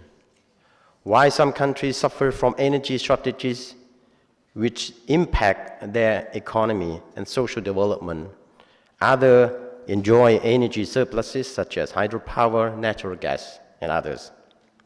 As a non-petroleum producing country, the Lao PDR strongly relies on imported fuels and would be very prone to high energy price and supply shortages related crises.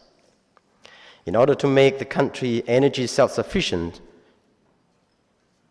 and to secure its energy supply, effective energy strategies have been put in place. The Lao government has adopted a long-term strategy to promote more energy saving through development of clean, environmental friendly, and renewable energy resources such as hydropower, solar, wind, biomass, and biofuel, among others. This has become an integral part of our national development policy in order to ensure energy security, sustain socio-economic development, and enhance environmental sustainability. In addition, the Lao government attaches great importance to integrating the SDG to our current 8th National Socio-Economic Development Plan and Vision 2030, aimed at laying a foundation for the Lao PDR to graduate from LDC status by 2020. As a production and access to energy is an essential component that promote economic growth, industrialization, and modernization, the Lao government has focused on developing and tapping into its vast hydropower potential, as well as promoting the expansions of renewable energy to achieve the targets of reaching 30% by 2025. In this connection, hydropower provides almost 100% of electricity supply for domestic use and for export to our neighboring countries. More importantly, while developing hydropower projects, it is the government's policy that a number of consultations are often held with all stakeholders in order to prior study and assess their social and environmental impacts. The development of large-scale projects coupled with various medium and small-scale hydropower projects aim to expand electricity access to rural and remote areas, reaching 90% by 2020. Mr. Chairman, being both landlocked and least developed country, The Lao PDR has continued to encounter numerous challenges due to geographical disadvantages. According to the Asia-Pacific Countries with Special Needs Development Report 2017, countries with special needs, namely LDC, and SEEDs in the region, annually require a continuous flow of investment amount to 10% of their GDP to develop and provide transport, energy, information, communication technology to an increasing urbanizing population. In this connection, the Lao PDR fully understands the need to address infrastructure development, including expanding transport linkages and energy infrastructure in order to ensure a sustainable future for the countries and our people. Therefore, the Lao PDR underlines the importance of promoting regional energy cooperation and integration, as well as the importance of enhancing international cooperation to facilitate access to clean energy research, technology, capacity building, energy efficiency, the transfer of advanced, cleaner fossil fuel technology, and promotion of investment into the renewable energy sector. In this context, we welcome the outcome of the Belt and Road Forum for International Cooperation held early this week in Beijing, China, with focus, among others, infrastructure development, such as promotion, practical cooperation on roads, railway, ports, maritime, others including energy, pipeline, and power grids. We are confident that the Belt and Road Initiative will play an important role in promoting energy connectivity that can ensure energy sustainability across the region.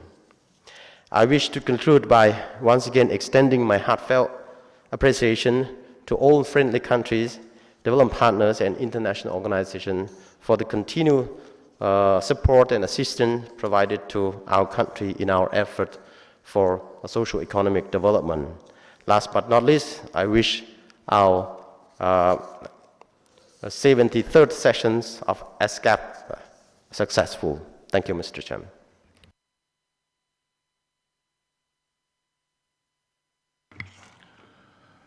Thank you, Excellency. Yes, for your statement. The next speaker on my list is His Excellency Mr. Abdul Sattar Murad, Minister of Economy of Afghanistan. Excellency, you have the floor.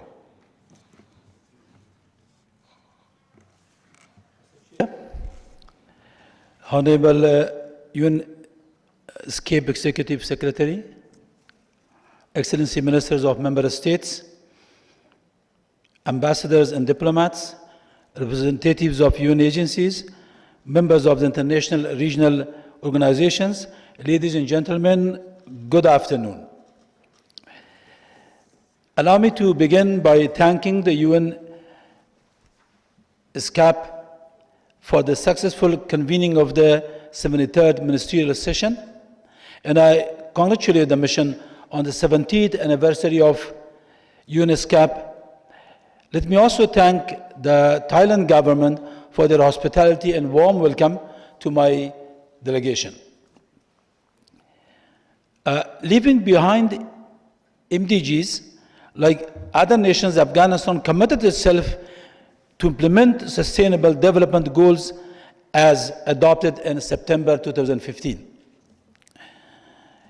Afghanistan has achieved significant progress during the past decade against a set of goals of MDG, particularly in education, health, and telecommunication. However, there are still many areas that we are lagging behind, such as gender inequality and poverty elevation. Afghanistan presented its National Peace and Development Framework in Brussels Conference on Afghanistan, in which sustainable energy has a major portion of that. Thanks to our international partners for their generous support, it won a great deal of financial and technical support. Despite the fact that the war imposed on Afghan people has vitiated some of our opportunities, Afghanistan still possesses ample investment opportunities.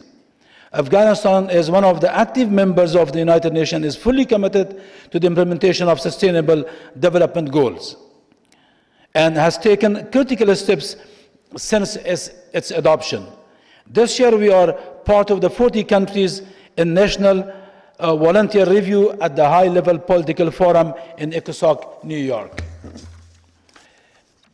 We have incorporated SDG goals in our national defense, national peace and development strategy. All goals, targets and indicators have been accustomed to Afghanistan realities, and baselines have been defined carefully.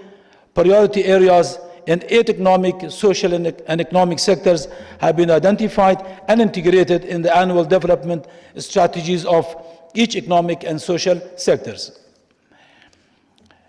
Development in all SDG goals is overseen by Council of Ministers, the highest governmental body. And Ministry of Economy has been entrusted to coordinate among sectors and report annually to Council of Ministers. We have already engaged all development partners and stakeholders to support and play their potential role in every stage of planning, implementation, and monitoring process of 2030 Agenda for Sustainable Development. Further to that, a national commission to oversee the implementation of SDG is formed, which includes line ministries, independent directorates, civil societies, private sector, and National Statistical Office. Every country has its own unique experiences and challenges when it comes to the implementation of 2030 Agenda for Sustainable Development. Terrorism and smuggling of narcotics are 2 international dilemmas, and we need collective efforts to deter these phenomena from threatening security, stability, and development in the region and world. While we respect the contribution and participation of the international community, still there is a need to forge further unity and make sure that terrorism is defeated in its nexus and its training bases are destroyed. Touching on the issue of sustainable energy, I would like to say that some of the regions within ESCAP have enormous surplus energy, and some of the regions, they need energy. Afghanistan could serve as an energy transit corridor between the energy-rich countries of Central Asia to the energy-demanding countries in South Asia. Projects like CASA 1000 is transmission of electricity project that transit high-voltage electricity from Tajikistan and Kyrgyzstan to Pakistan through Afghanistan is already in the construction phase. In the first stage of the Turkmenistan, Afghanistan, Pakistan, and India gas pipeline project implementation has already started. And the transmission of these electricity through Afghanistan is through a transmission line equipped with inverter station that any country on the line or on the way could export or could sell their surplus energy to the countries connected to the CASA 1000 transmission lines. And let me end my statement by thanking UNESCAP for the successful convening of 73rd Ministerial Session and promoting excellent regional cooperation among member countries under the able leadership of Dr. Shamshad Akhtar, Under Secretary General and Executive Secretary of UNESCAP. Thank you, Chair.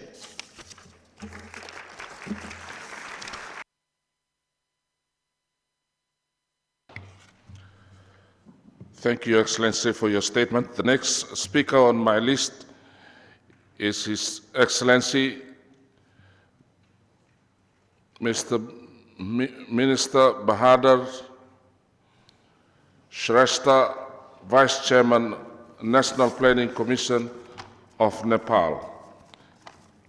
Your Excellency, you have the floor. Mr. Chair, Excellencies, distinguished delegates, ladies and gentlemen, good afternoon. At the outset, on behalf of the government of Nepal, my delegation, and on my own, I would like to express sincere gratitude to the people and the royal government of Thailand for their warm hospitality and logistic supports.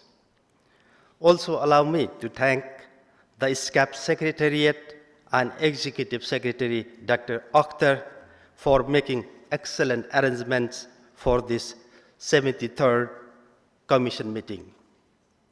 The large and diverse Asia-Pacific region, which can become the hub of global economic growth for the next couple of decades, comprises of economies that are at different stages of development. One of the most significant challenges confronting all of us is to take strides towards the economic prosperity in a way that ensures the sustainability of our energy supply. This calls for a shift to low-carbon, non-polluting energy methods with increased efficiency that ensures affordable, accessible, and reliable supply of energy to all. Acknowledging the strength of comprehensive energy partnership, we all have gathered today to create an enhancing mechanism that would overcome regulatory hurdles, technological barriers, and financial inefficiencies, which are particularly prevalent in the least developed countries in the region, such as Nepal. The wave of technological progress and innovation has had a tremendous effect in the economic progress of the Asia-Pacific region in the recent past. Its ripples also brought some encouraging positive impact in the least developed countries as well. However, the technological capability and need of the LDCs are drastically different from those of the advanced economies in the region. A sub-regional cooperation between the countries in the same stage of development could foster localized innovation. The innovation strategies addressing the energy issue and opportunities in the third world economies would allow us to contribute to the global green growth goals. Acknowledging the ability of sustainable energy resources directly contribute to the Sustainable Development Goal number 7 and its potential to have spillover benefits to other 2030 goals. The government of Nepal has prioritized the use of renewable energy for sustainable economic development in the country. Our efforts, particularly in promoting biofuel, solar energy system, and micro and mini hydropower in the rural areas of Nepal have directly benefited 18% of the national population. The ongoing 14th periodic plan includes strategies to promote renewable energy within the country. The target is to reach out to additional 9% of the households within the next 3 years. The clean hydropower has the potential to suffice the whole of the energy demand in Nepal. Yet, we have only been able to exploit less than 2% of the economically viable amount. However, Nepal is on course of achieving some encouraging progress in hydropower sector in the near future. Some big power projects are nearing their completion. The transmission lines are being set up or upgraded. The private power producers are making encouraging contribution, and the electricity management system has seen a marked improvement. The government of Nepal envisions an increase in hydropower production capacity to 2,300 megawatt within the next 3 years, and the amount sufficient enough to export to the South Asian region within the next decade. Trading hydropower through regional power grids would open up immense prospects for economic, social, and low-carbon development of Nepal's sustainable energy future. Despite the consensus among the countries to move towards a sustainable energy system, the diverse circumstances we face means that there is no single hard and fast method for us to achieve this. The policy mechanisms that the countries need to adopt could vary across the region, and each country should calibrate its own peculiar response. This further highlights the need for cooperation within the region. The adoption of a regionally coordinated market mechanism by the public and private sectors to collectively take a strong, ambitious, and rapid action to accelerate green growth could address the challenges related to technology transfer, finance, and the capacity building needs. Consequently, this would help us achieve the global public good we all have launched for, namely the climate change mitigation. Before I conclude, Mr. Chair, on behalf of the Government of Nepal, my delegation, and on my own, I would like to express our gratitude to ESCAP and its members of the Asia and the Pacific region. These few days have provided rare opportunities for my delegation to share ideas, experience, and lessons learned. Thank you.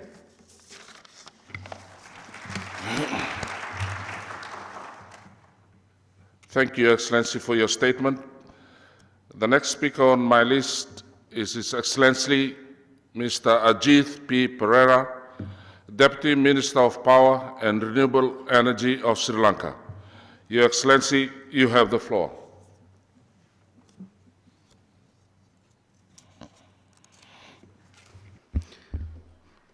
Mr. Chairman, Excellencies, ladies and gentlemen, the importance of ESCAP's annual commission sessions is well established in the conduct of Sri Lanka's foreign relations.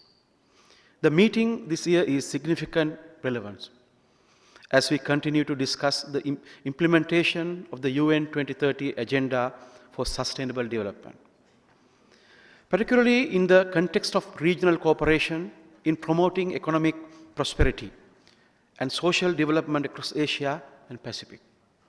Sri Lanka accords much significance to this aspect as demonstrated by serving as a past chair of the Asia-Pacific Forum on Sustainable Development. I wish to record my delegation's appreciation to the Madam Executive Secretary and her team for organizing the 73rd session in the efficient and effective manner. Mr. Chairman, undoubtedly our deliberation will be conducted to a fruitful conclusion by arriving at concrete solutions and meaningful ways of reaching the common objectives of regional prosperity. Mr. Chairman, let me begin with the outcome of the ESCAP flagship publication, the Economic and Social Survey for Asia and Pacific 2017, wherein the theme is governance and fiscal management. The theme is extremely vital and most relevant for Sri Lanka in the contemporary context. The Sri Lankan government is presently pursuing a policy of good governance and effective fiscal management. Such application not only improves the long-term economic prospects, but also facilitate coping with the social and environmental concerns that would be of relevance to the entire region. In a country-specific scenario, it is evident that the quality of governance has significant influence on its development outcome. Accordingly, the Sri Lanka is applying processes to improve and support transparency and accountability in all spheres of governance.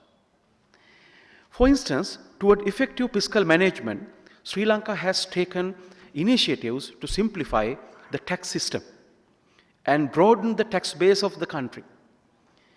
the government has recognized the central role of public finance for effective pursuit of the 2030 Agenda for Sustainable Development, and is engaging in the prioritization of the public resource mobilization, along with the public finance reforms and effectiveness and efficiency of public expenditure. My delegation acknowledges the initiatives taken in the past ESCAP sessions, which are meaningful for countries like Sri Lanka.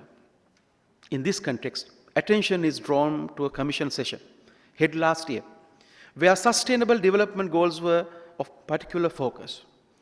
We are of the opinion that these initiatives will support member states to great extent to achieve this goal. Mr. Chairman, sustainable energy development is a key area in today's context of achieving economic prosperity, and the pursuit of regional cooperation in this sphere is imperative. The focus on this area at the current Commission session, particularly in the context of rapid development initiatives taken by member states, giving prominence to sustainable energy development is of immense importance. Sri Lanka has achieved lower middle income status and is now seeking upward movement by using many socio-economic reforms, including enhanced fiscal management policies.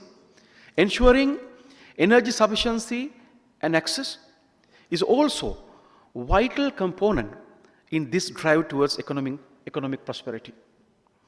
In 2016, the government was able to connect more than 250,000 households of the marginal population to the national grid.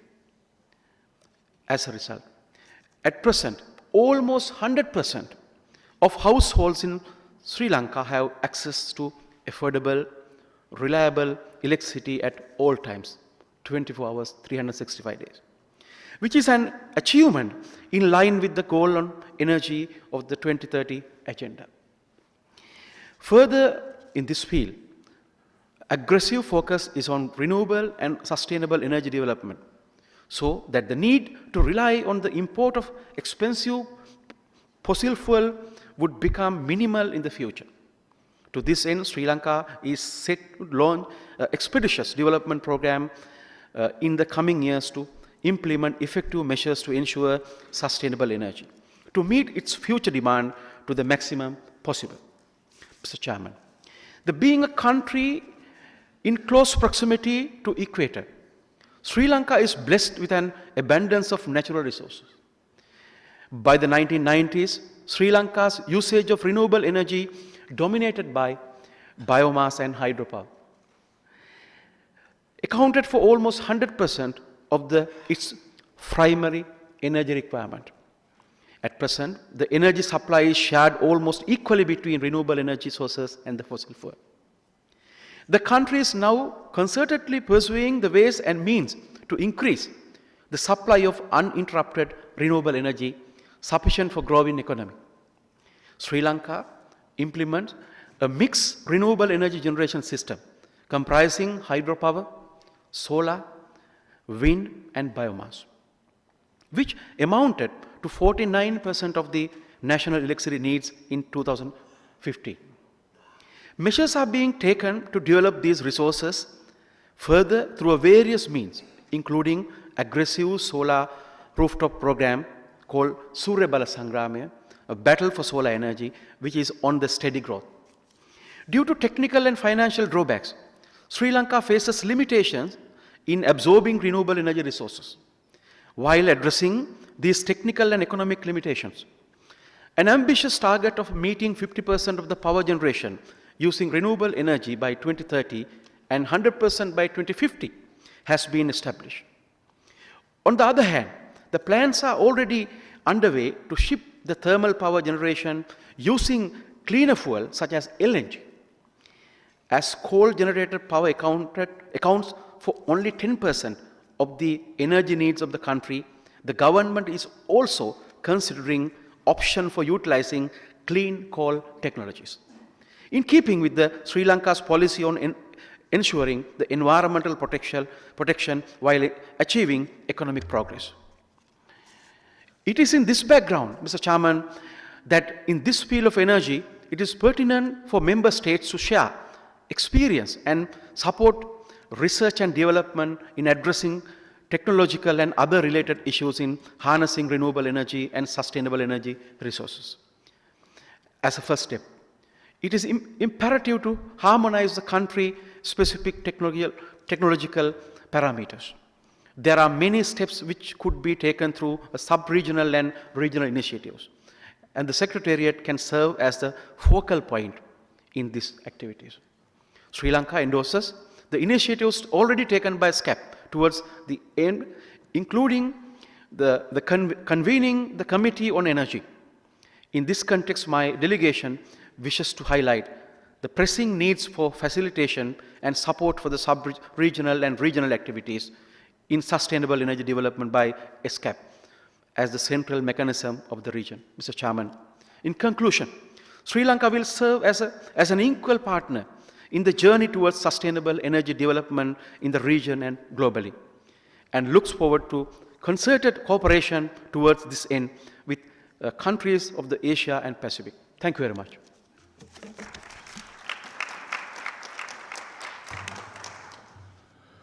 Thank you, Excellency, for your statement. The next speaker on my list is His Excellency Mr. Gyang Han-Shan, Assistant Foreign Minister, Ministry of Foreign Affairs of China. Your Excellency, you have the floor.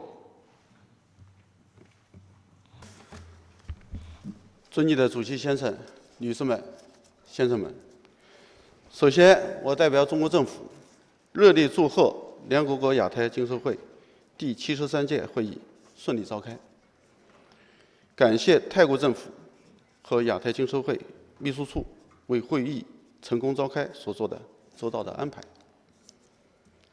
70年前，根据中国的倡议，亚洲和远东经济委员会在中国上海成立，也就是今天的亚太经合会。这是世界和亚太发展史上的重大举措，开创了亚太地区合作的先河。70年过后，亚太从昔日的贫穷落后发展为当前全球最具活力和潜力的地区，靠的是坚持自力更生、开放发展、秉持合作共赢的亚太伙伴关系精神。各位同事，当前亚太地区经济形势总体向好，但也面临资本流动风险、贸易保护主义抬头、区域合作机制碎片化等挑战。亚太各国的共同任务是携手推动经济强劲、可持续、平衡和包容增长。为此，我愿提出如下几点建议：第一，坚持公平包容，致力于可持续发展。中国传统秩序讲：“大道之行也，天下为公。”经济发展要依靠人民，发展成果要由人民共享。我们要处理好发展过程中出现的各种各类的问题，共享发展成果。要兼顾当前和长远，切实地推进2030年可持续发展议程。本次年会把促进可持续能源区域合作作为主题，具有积极的意义。2015年9月，习近平主席提出探讨构建全球能源互联网，这是破解当前能源可持续发展难题的中国倡议。2016年3月，民间机构发起的全球能源互联网发展合作组织在中国成立，得到了国际社会积极的响应。我们欢迎各方积极参与这一合作。第二，坚持区域经济一体化，建设开放型经济。开放带来进步，封闭导致落后。我们要继续走开放发展之路，反对保护主义，加强多边贸易体制，推进区域经济一体化，力争尽快结束区域全面经济伙伴关系协定实质性的谈判，早日建成亚太自贸区。第三，坚持创新驱动发展，挖掘发展新动力。创新是引领发展的第一动力。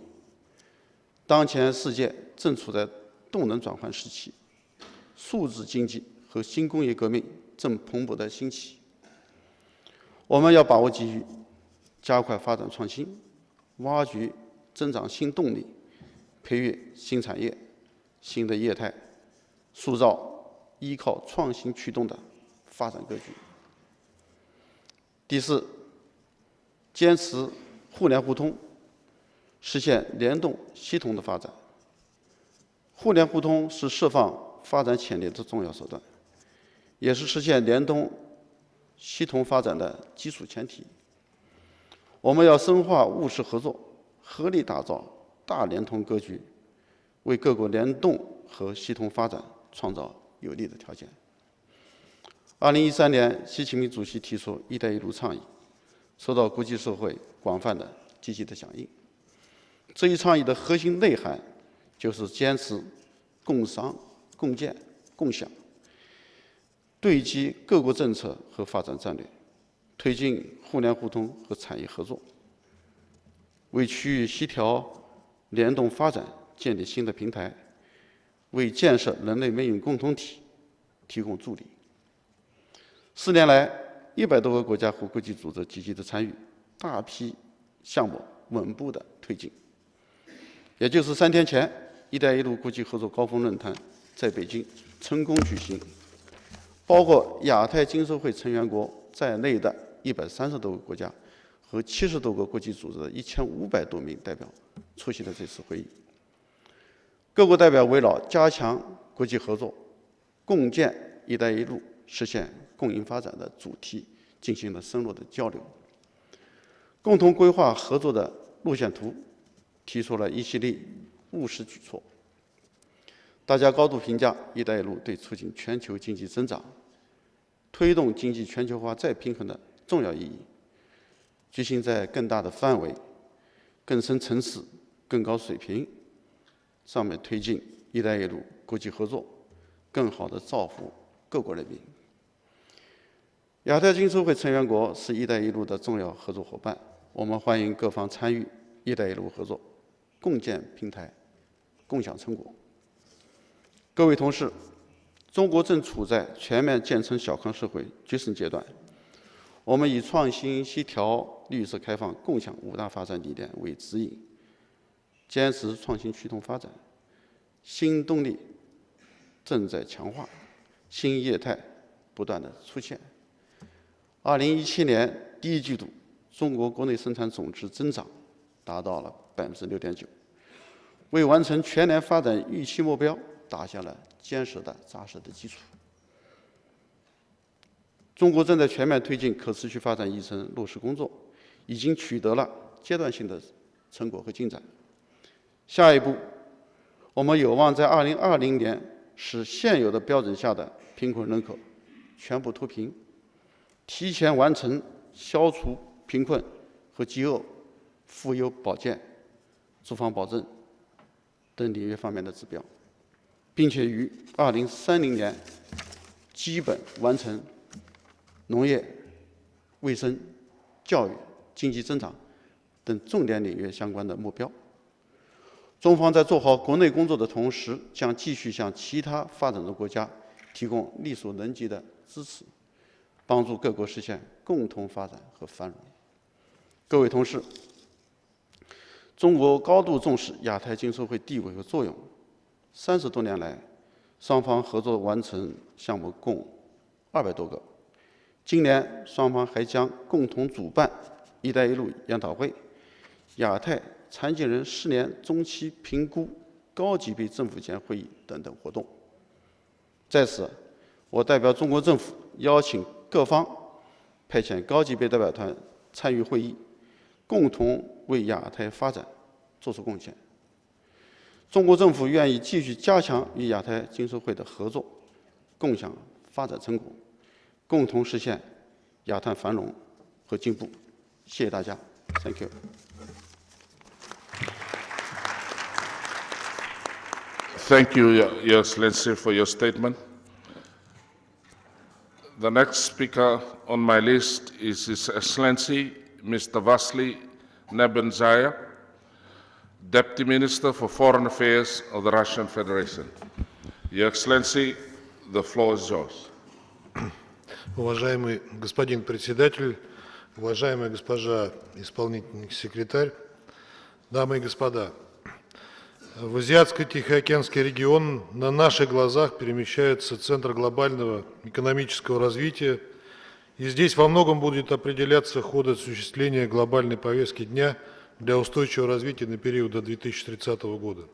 А ESCAP, как авторитетная и самая представительная многосторонняя региональная организация ВТР, является оптимальной платформой для практической реализации ЦУР в региональной плоскости. Россия, большая часть территории которой лежит в Азии, уделяет самое пристальное внимание развитию нашего общего региона. Трансконтинентальное географическое положение нашей страны предоставляет уникальные возможности для партнеров. Богатая ресурсами Сибирь и динамично развивающийся российский Дальний Восток с каждым годом все увереннее встраиваются в региональную архитектуру торгово-экономических связей. Россия поддерживает деятельность ESCAP по развитию региональной связуемости, предполагающей комплексный подход к строительству транспортных, энергетических и информационных коммуникаций.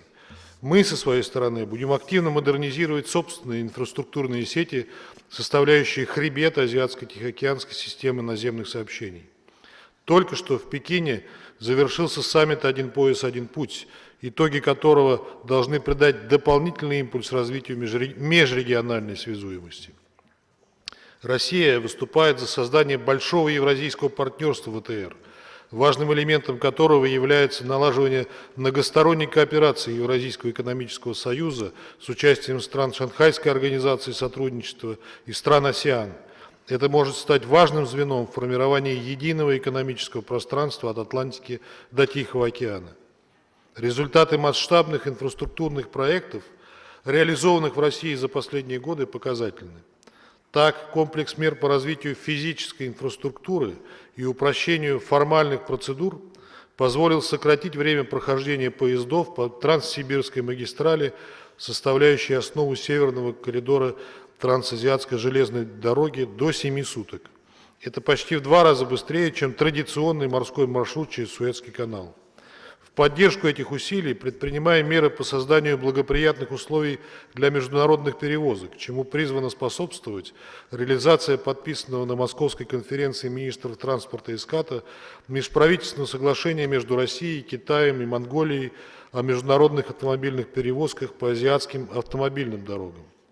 Рассчитываем, что весомый вклад в развитие евразиатских транспортных маршрутов внесет Межправительственный комитет под сопредседательством ESCAP и ЕК ООН, решение о создании которого также было принято в Москве в декабре прошлого года.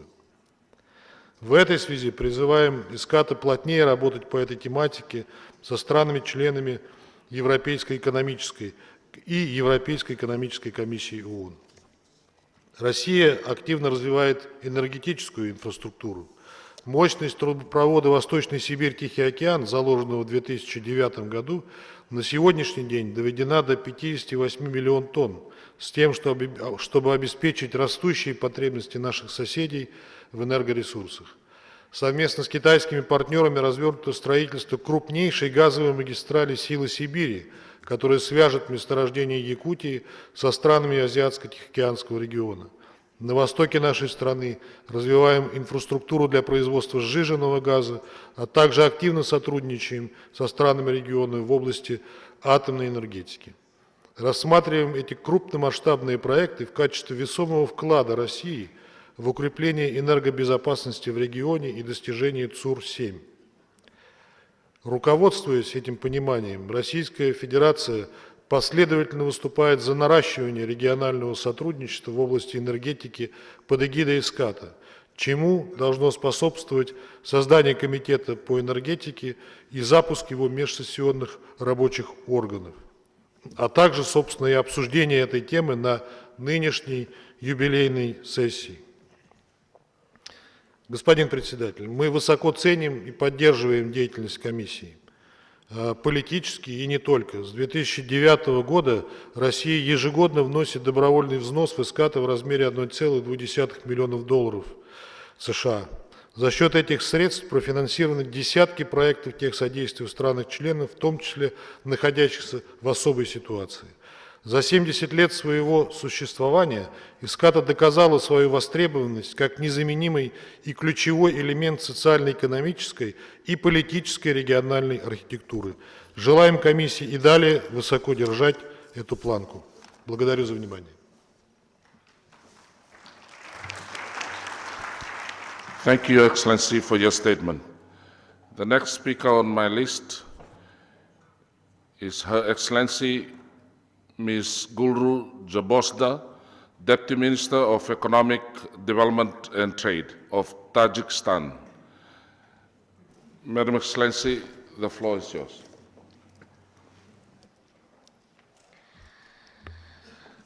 Уважаемый господин председатель, уважаемые делегаты и участники, дамы и господа, прежде всего позвольте мне от имени правительства Республики Таджикистан, а также делегации Республики Таджикистан выразить признательность организаторам и секретариату Экономической и социальной комиссии для Азии и Тихого океана ESCAP за организацию данного мероприятия и создание благоприятных условий для нашей успешной работы.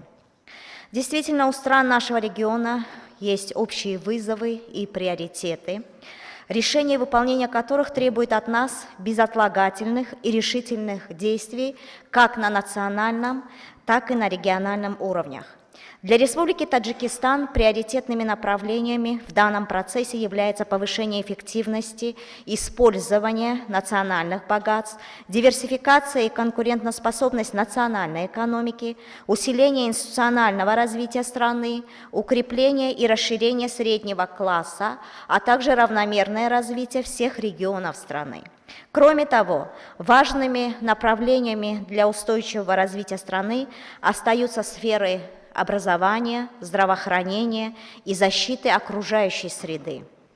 С этой целью в 2016 году правительством Таджикистана разработаны и приняты национальная стратегия развития страны на период до 2030 года и среднесрочная программа национального развития на период 2016-2020 годы, при формулировании которых наряду с приоритетными направлениями устойчивого и долгосрочного развития страны максимально учтены задачи, определенные в рамках целей устойчивого развития.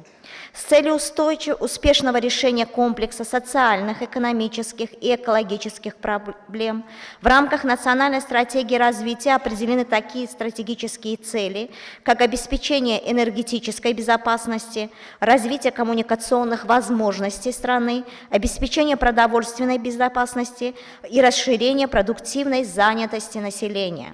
Таджикистан в качестве развивающейся страны, не имеющего выхода к морю, считает, что отсутствие доступа к морю осложняет эффективную интеграцию стран данной категории в систему многосторонней торговли и отрицательно сказывается на других аспектах устойчивого развития.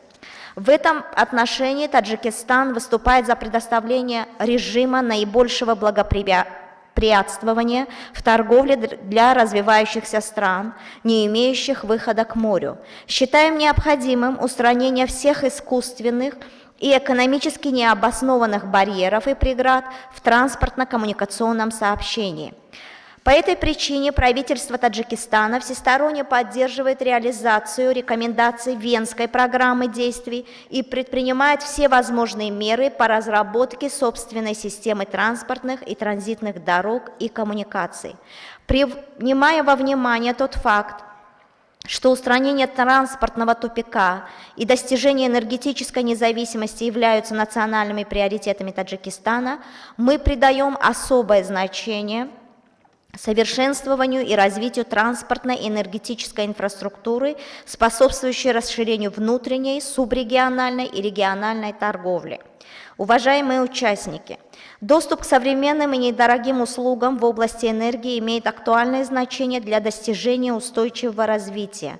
Таджикистан активно поддерживает инициативу Генерального секретаря ООН «Устойчивая энергетика для всех» и Международное десятилетие устойчивой энергетики для всех на 2014-2024 годы.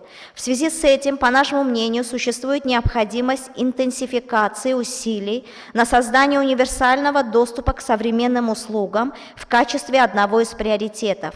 Мы считаем, что наряду с обеспечением надежного и устойчивого доступа к источникам энергии необходимо всячески поощрять инвестирование в сферы освоения возобновляемых источников энергии в глобальном масштабе, а также передачу новых и передовых технологий и повышение эффективности энергоснабжения и энергосбережения. Мы считаем, что комплексное развитие гидроэнергетики и других видов возобновляемых источников энергии позволяет не только увеличить производственные мощности, но и способствует обеспечению устойчивости, повышению эффективности энергетической системы, а также значительному снижению вредных выбросов. Таджикистан недавно ратифицировал Парижское соглашение, которое придаст прочную основу для последующих совместных действий в решении изменения климата.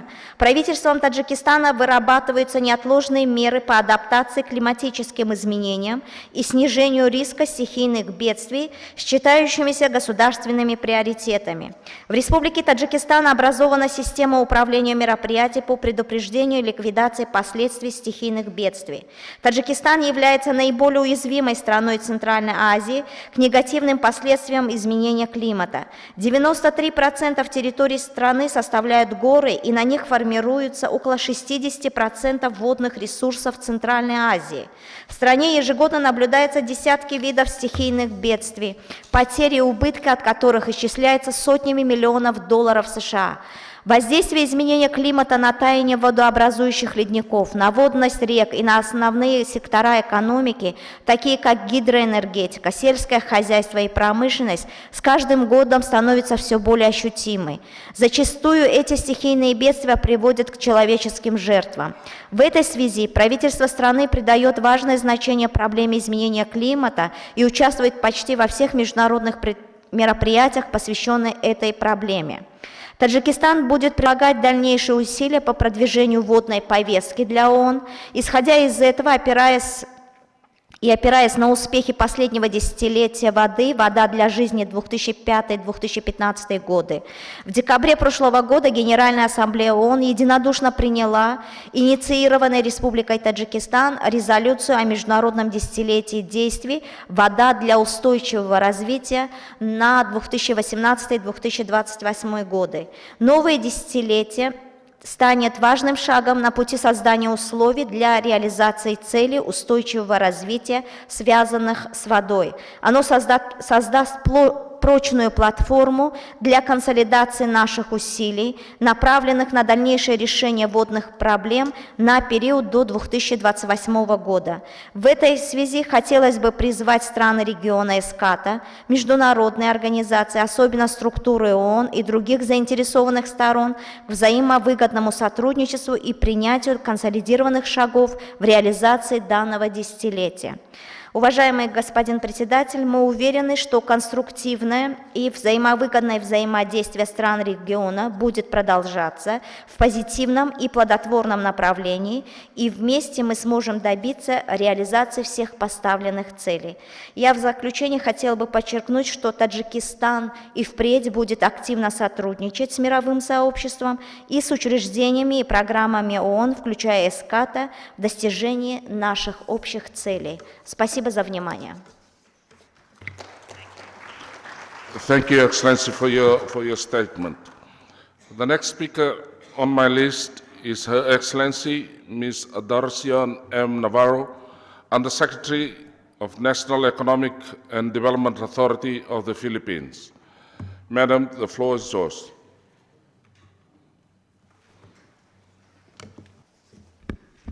Excellencies, distinguished delegates, I am honored to share through the country statement of the Philippines the complementarities between our development plans and the ESCAP work program. The Philippines, through concerned government agencies and our mission, actively participates in the work of the ESCAP and partner regional institutions. We reaffirm our support to the ESCAP as the primary intergovernmental platform in the region, and we hope to continue to contribute, especially in social development, statistics, information and communications technology, science and technology innovation, disaster risk reduction, and energy. We have completed the Philippine Development Plan 2017-2022, which embodies our medium-term development agenda and the goals in the current administration. It is anchored on our long-term vision for the country, which we call Ambisyon Natin 2040, and the Sustainable Development Goals. We envision a prosperous and developed society where no one is left behind, where Filipinos live long and healthy lives, where we can provide social and economic opportunities for our people, and where our citizens can build safe, innovative, and resilient communities.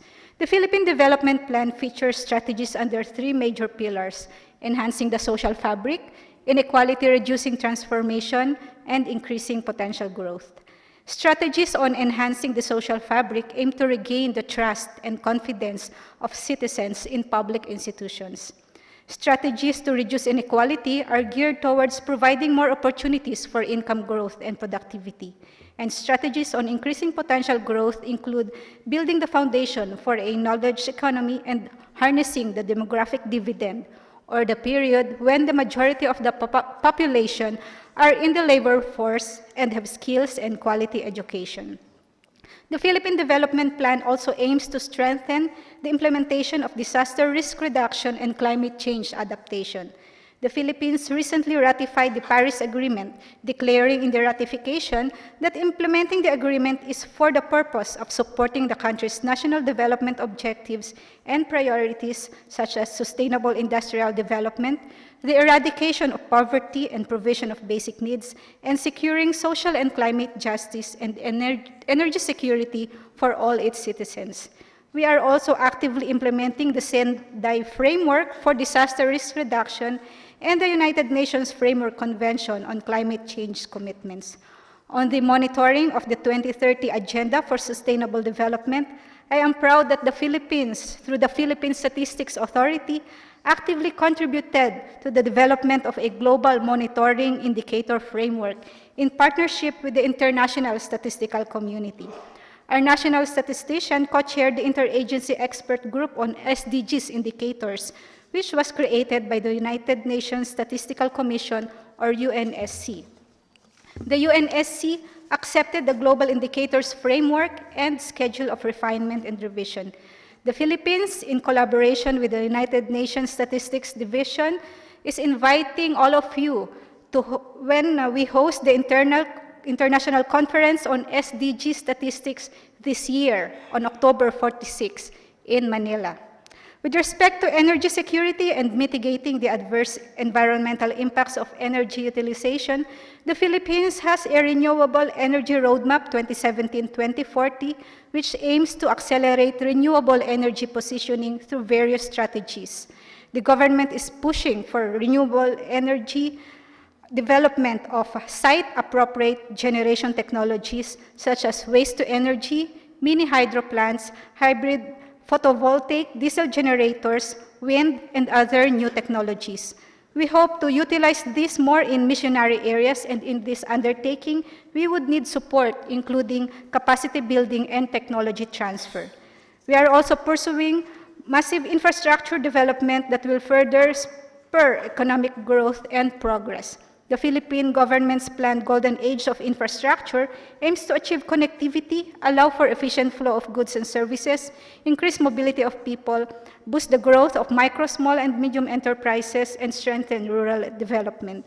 The Philippines also supports the implementation of the Master Plan on ASEAN Connectivity 2025, recognizing its benefit to all ASEAN member states through physical connectivity, institutional connectivity, and people-to-people connectivity. This year officially marks the Philippine chairmanship of ASEAN, which coincides with the 50th anniversary of the organization. Our chairmanship theme, Partnering for Change, Engaging the World reflects our advocacy to foster cooperation within the region and with external partners. As chair, the Philippines shall champion positive change in the community to produce a unified voice in the world. Our priorities aim to strengthen and deepen integration through the ASEAN community and support the realization of the ASEAN Vision 2025. In closing, let me emphasize that we share the same challenges and motivations with other member states, and we look forward to continue working with the UNESCAP in ensuring the sustainability of our collective future. Thank you. Thank you, Excellency, for your statement. The next speaker on my list is His Excellency Mr. Han-Shan, Assistant Minister, Ministry of Foreign Affairs of Vietnam. Your Excellency, the floor is yours.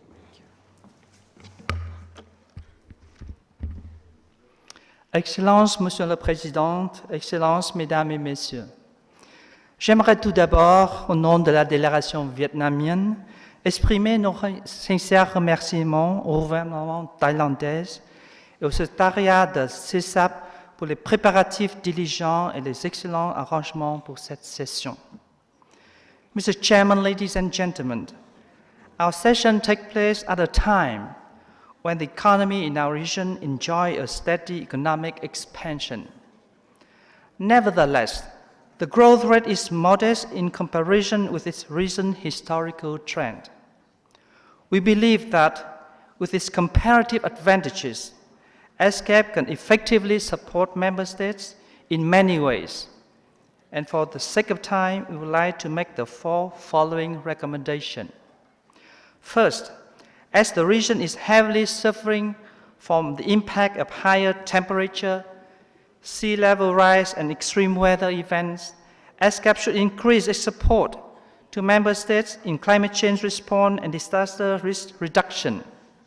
According to a recent study by the World Bank, if the world community do not take further climate change adaptation and mitigation action, climate change will put more than 100 million people into back extreme poverty, and many in our region, including in Vietnam.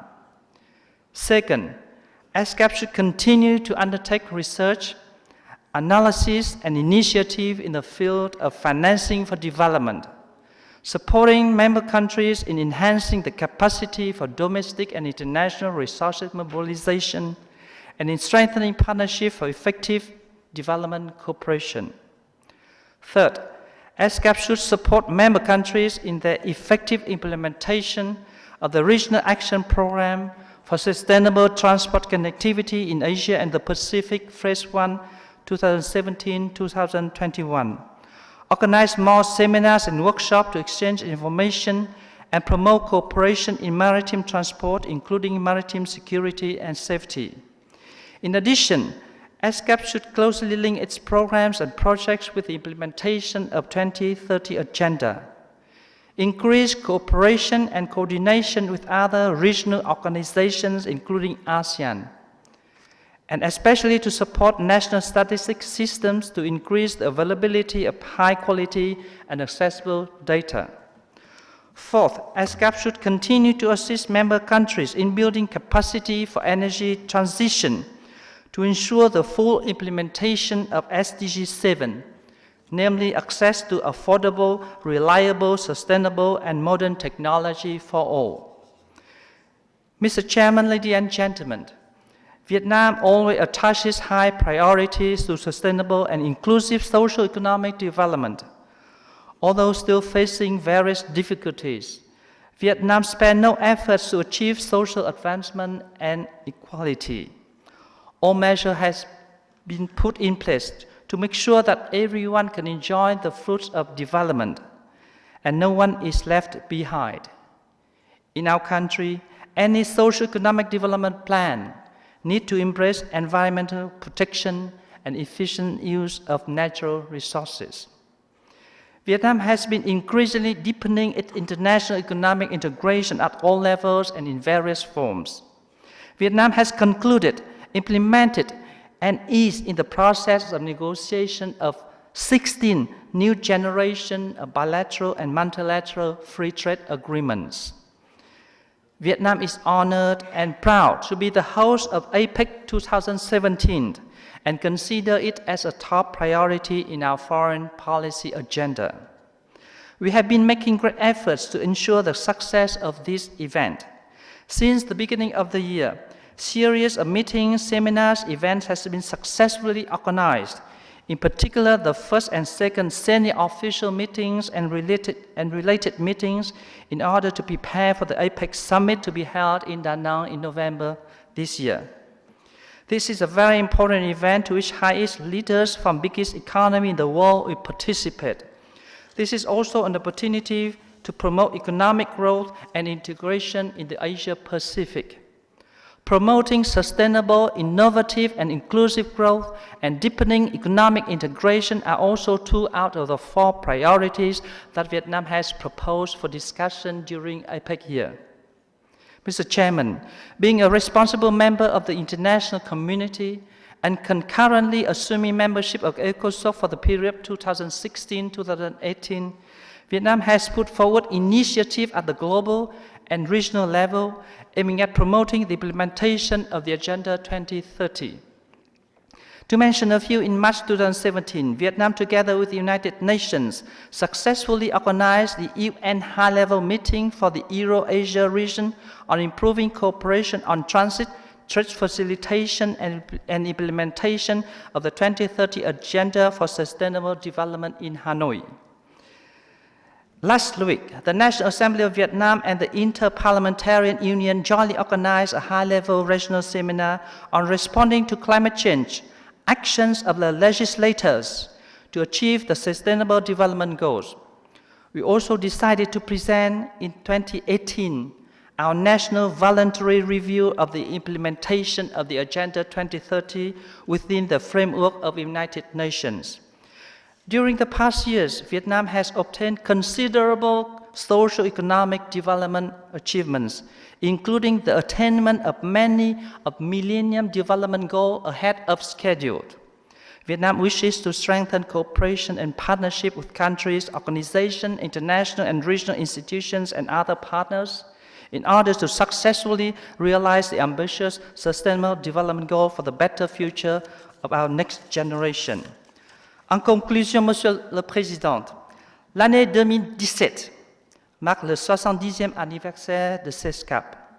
À cette occasion, au nom de ma délégation vietnamienne, je souhaiterais adresser nos félicitations et les remerciements les plus sincères et profonds à Madame la secrétaire exécutive et au secrétariat de la CESCAP pour leurs efforts inlassables et leurs contributions précieuses au service du développement socio-économique de la région au cours de ce 70e anniversaire.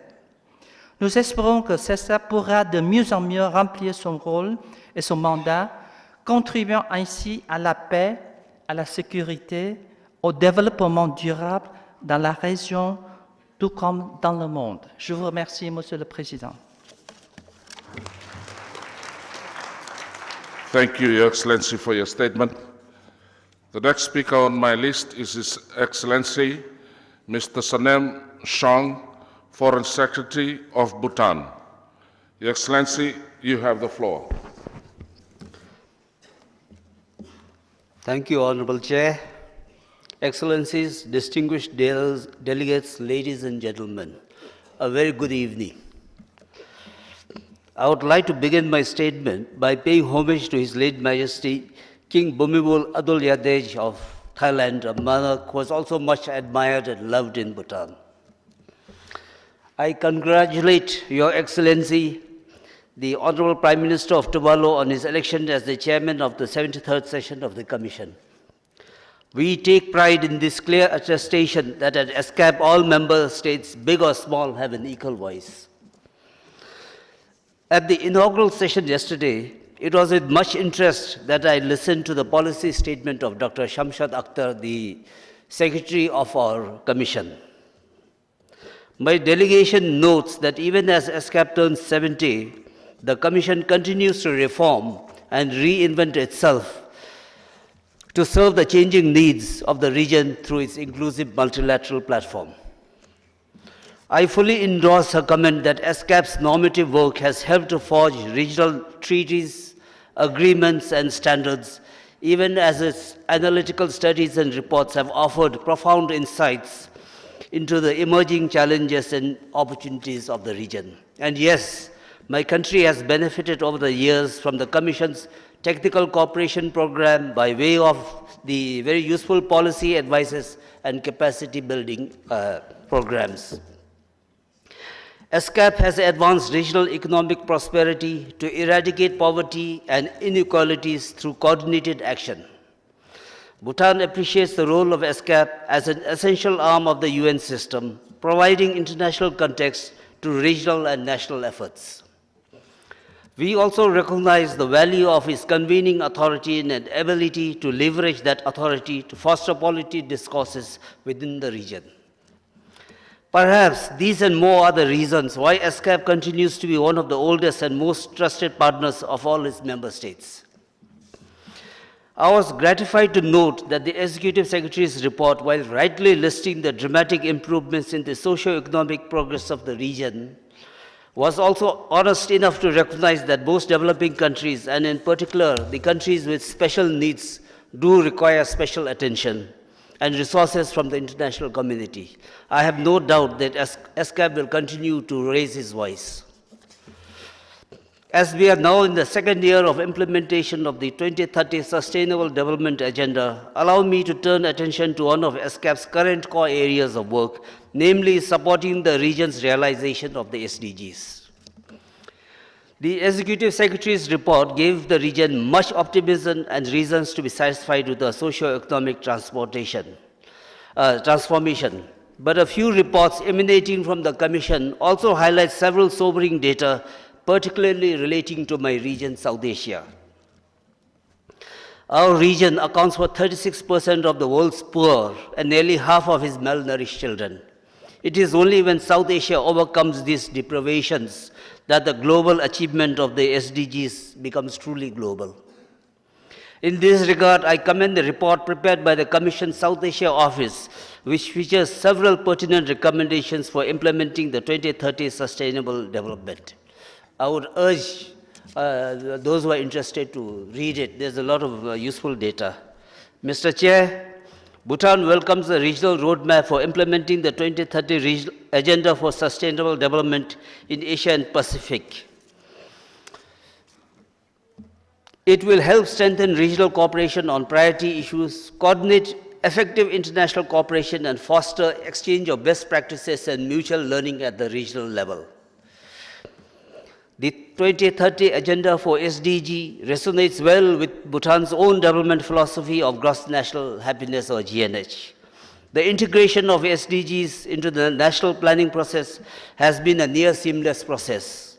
All 17 goals of the SDG, with the exception of Goal 14, which has to do with life below water, are well captured in our ongoing 11th five-year plan, which is due for completion by June 2018.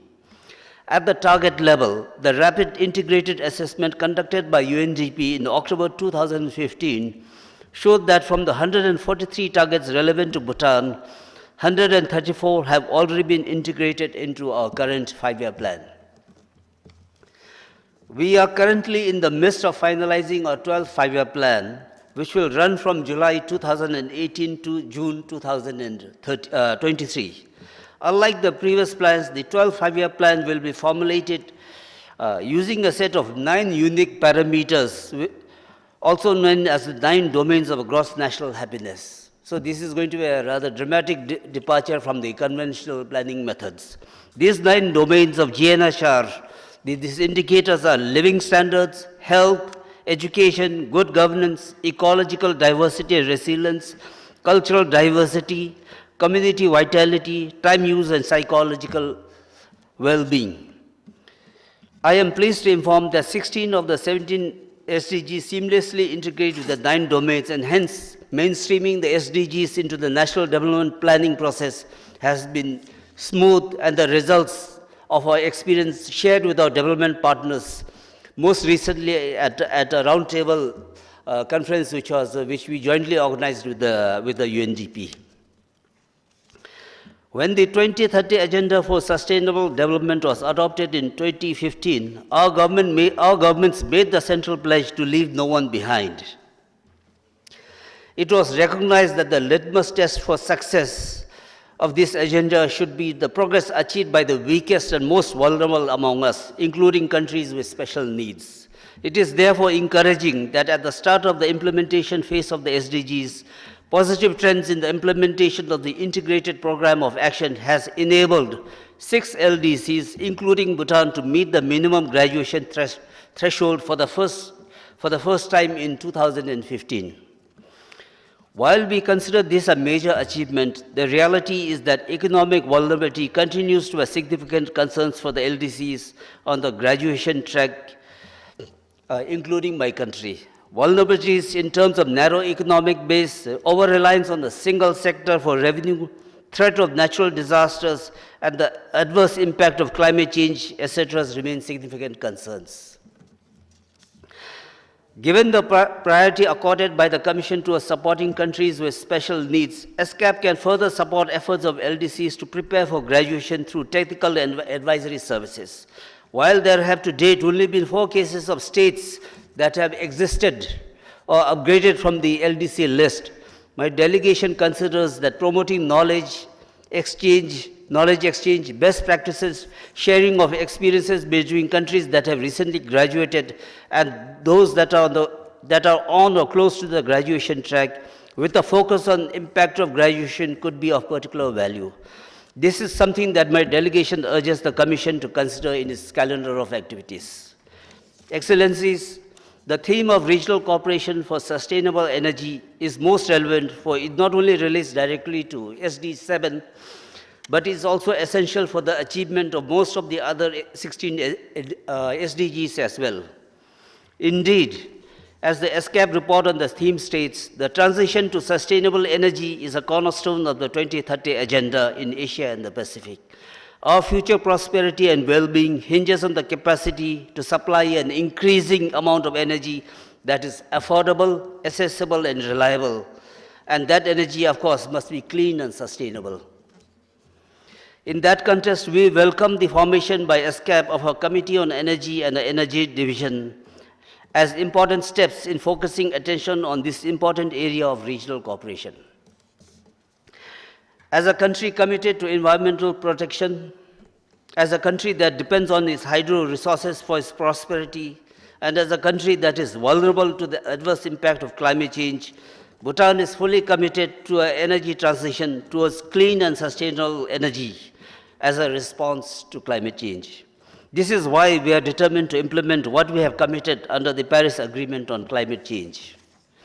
Excellencies, like in several sectors, regional and sub-regional cooperation to mobilize capacities, knowledge, technology, and investment, as well as to establish regional markets, are important aspects of the transition to a sustainable energy.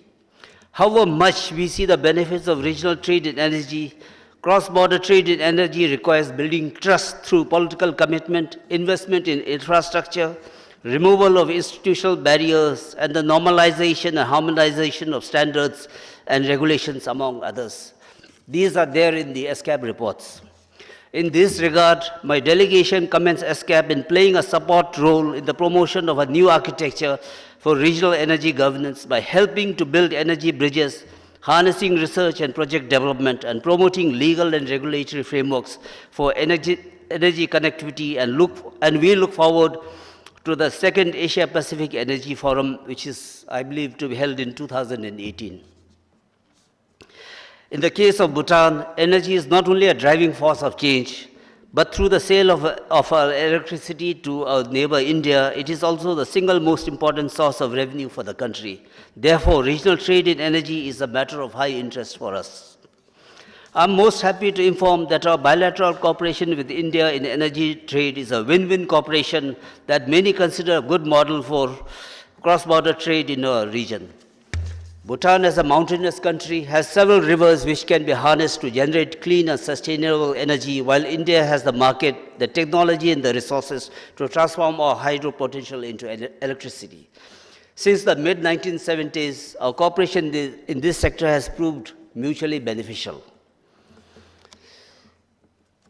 From a bilateral approach to energy trade, our region for the first time is now on the verge of finalizing a trilateral trade in electricity among Bhutan, Bangladesh, and India. This development, I believe, augurs well for the future of regional cooperation in energy. And I have no doubt that this will slowly spread its wings towards a much broader regional trade in energy. And with these few words, I'd like to thank you and say good night. Thank you, Excellency, for your statement.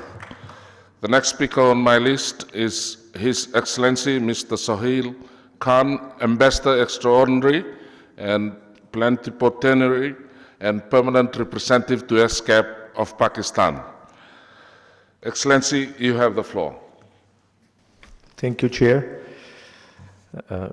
Mr. Chairman, Excellencies, distinguished delegates, ladies and gentlemen, please allow me at the onset to congratulate the Chairman and all Vice Chairs for their successful election to the 73rd session of this Commission.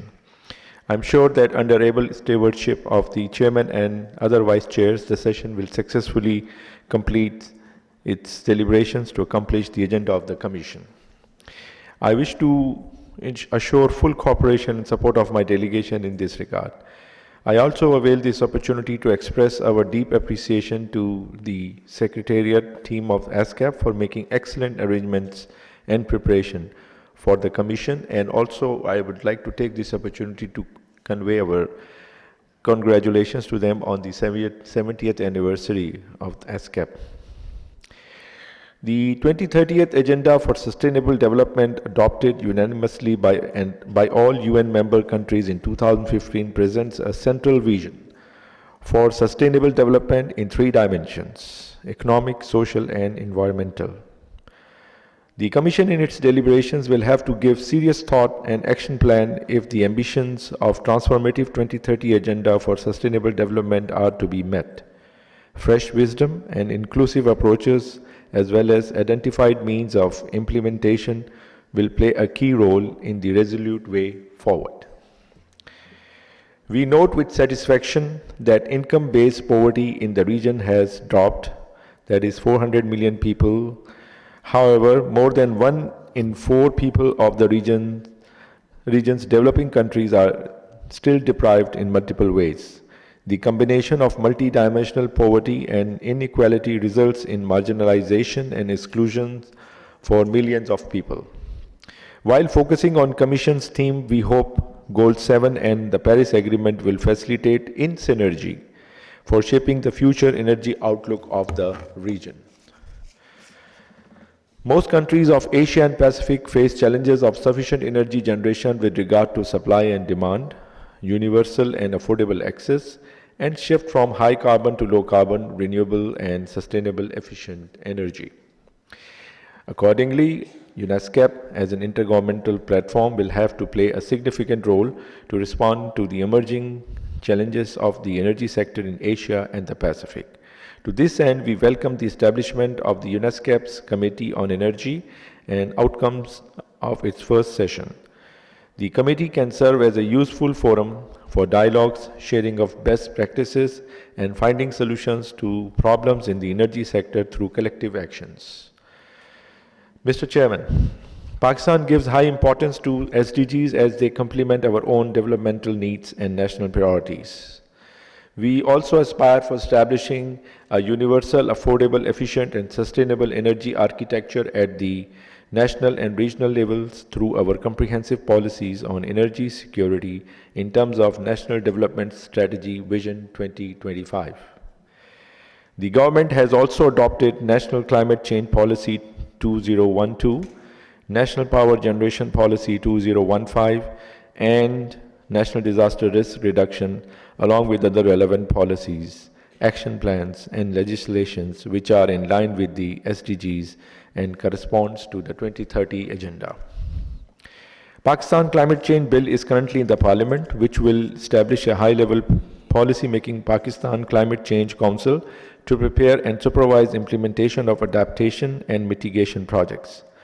The government has launched a Green Pakistan program to increase natural resources through afforestation and ratified the Paris Agreement on 10th of November last year.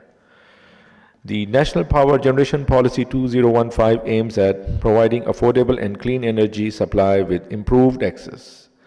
It encourages partnerships to diversify the fuel mix through promoting high-efficiency, environment-friendly and indigenous power generation projects across the country. On regional energy connectivity front, Pakistan is developing new energy projects such as CASA 1000, that is Central Asia, South Asia Power Project, with Tajikistan and Kyrgyzstan. In addition to this, Turkmenistan, Afghanistan, Pakistan and India, Tapi gas pipelines, which will also promote sub-regional trade and investments. Besides this, we are also receiving assistance from global financial institutions and China to narrow the energy deficit in our national power grid. Alternative Energy Development Board of Pakistan, the focal agency for promotion and development of renewable energy technologies, is implementing a renewable energy resource mapping activity all across the country. The project includes intermediate resources assessment using satellite and ground-based existing data. Pakistan is increasing its focus on renewable energy through solar, wind power and other projects in order to increase the share of renewable energy in its energy mix. I am confident that comprehensive policies and projects adopted by the government will help the country to meet its clean energy objectives and building required resilience. Mr. Chair, the war on poverty is the collective responsibility of all countries that obligates an adoption of joint action plan for improving the living standards of the people in the region. SDGs framework is an opportunity to reconfigure our development paradigms and tackle gaps which require substantive efforts from all member states. It may be worth mentioning here that Pakistan has already taken initiative to future prosperity by establishing connectivity in the region. China-Pakistan Economic Corridor is one of the pilot projects of One Belt, One Road concept.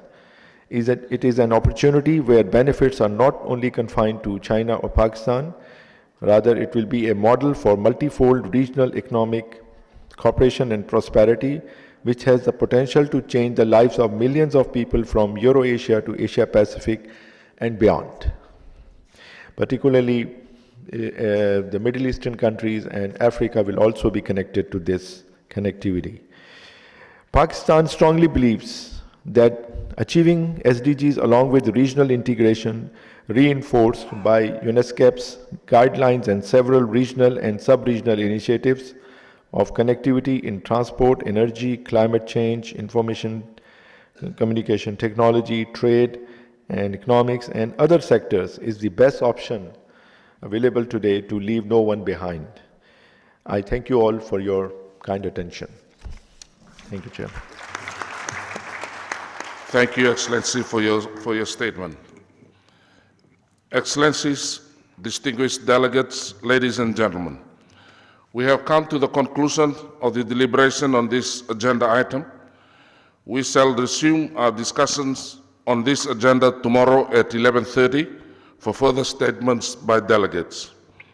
Before we adjourn, I would like to remind everyone that we shall resume the plenary at 10:00 hours sharp tomorrow with the Ministerial panel on economic and social survey.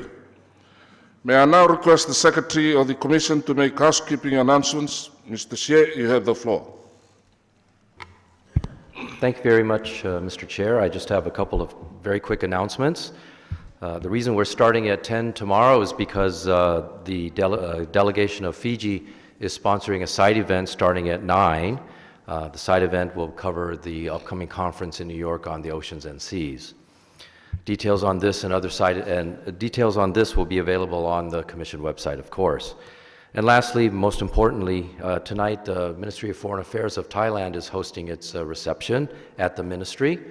The Royal Thai government has generously provided buses for us, the first of which left about 20 minutes ago. So right after this, I would encourage you all to head downstairs to the exit by the flagpoles. That's where the buses will be.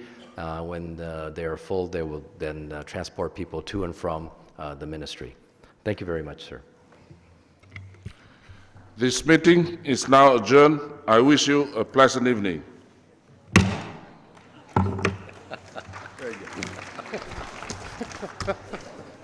You have